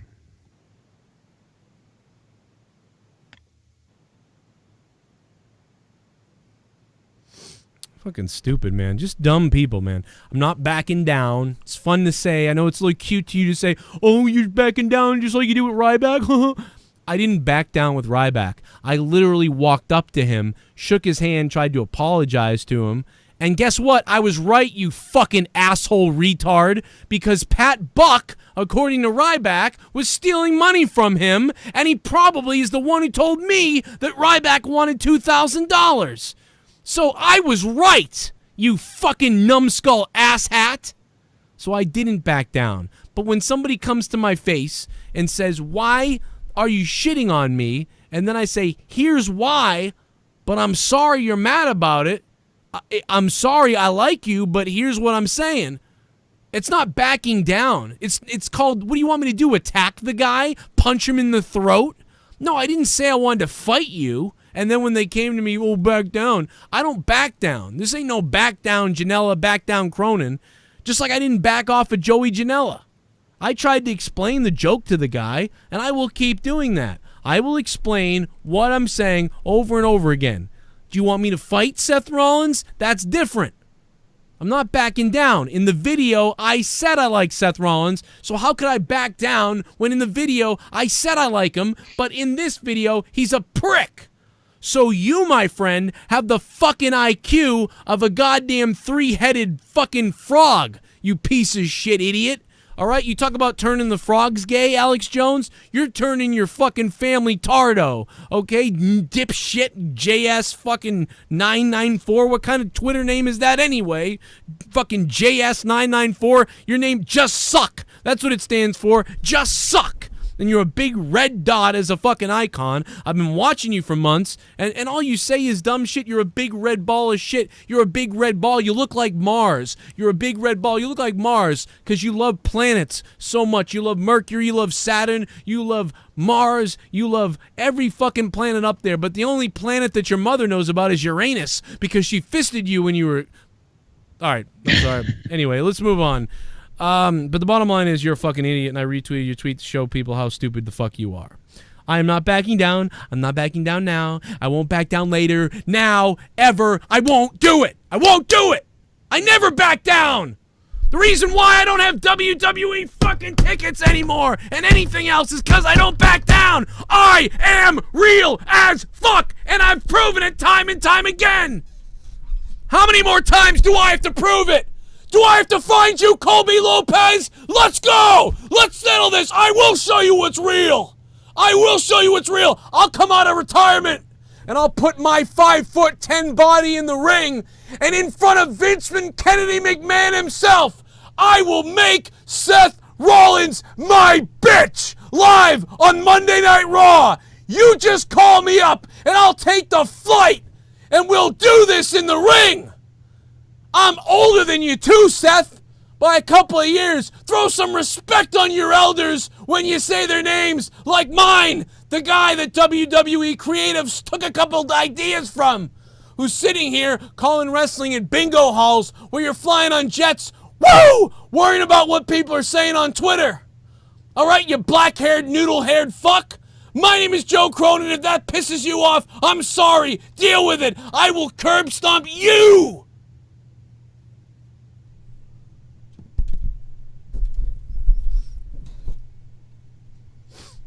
Burn that down, motherfucker. I'm just kidding. Come on. All right. Anyway. Okay. So yeah, tonight I would give Monday Night Raw a 4 out of 10. Yeah, 4 out of 10. I'm going 4 out of 10 for Raw tonight. Plus, it didn't help Raw that they had an extra hour that we had to sit through. You know, SmackDown had the benefit of the quicker show and the surprise and all that. So, absolutely. I think that sums up just about everything. Pretty much, yeah, absolutely. All right. Well. That's it. It is what it is, folks. My name is Joe Cronin. This is Jake DeMarco. We went a little bit later than expected. I am now going live on Twitch to play some games. So come on over to Twitch if you guys want to continue the party.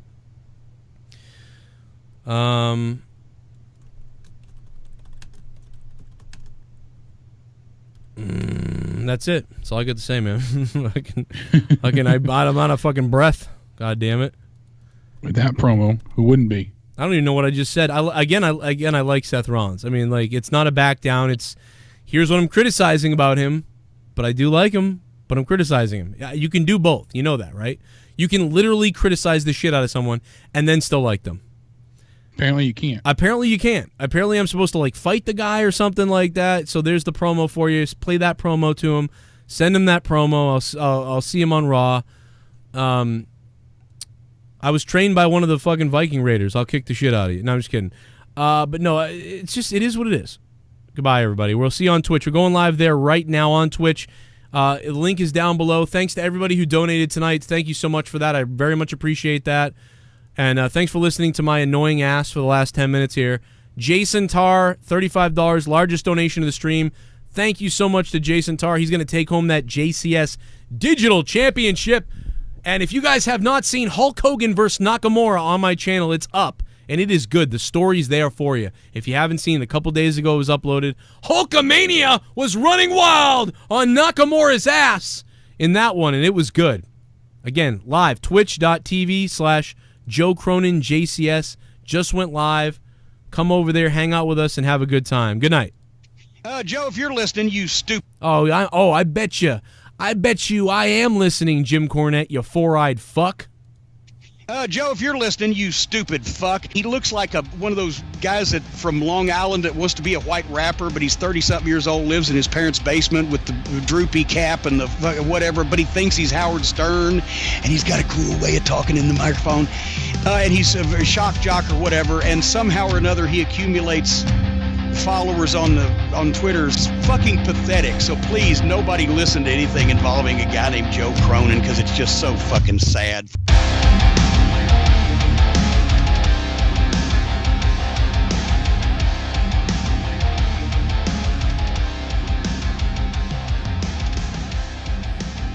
If you guys want to support me on Patreon, please check out the Patreon. I'll be shouting everybody out tomorrow night on the SmackDown review.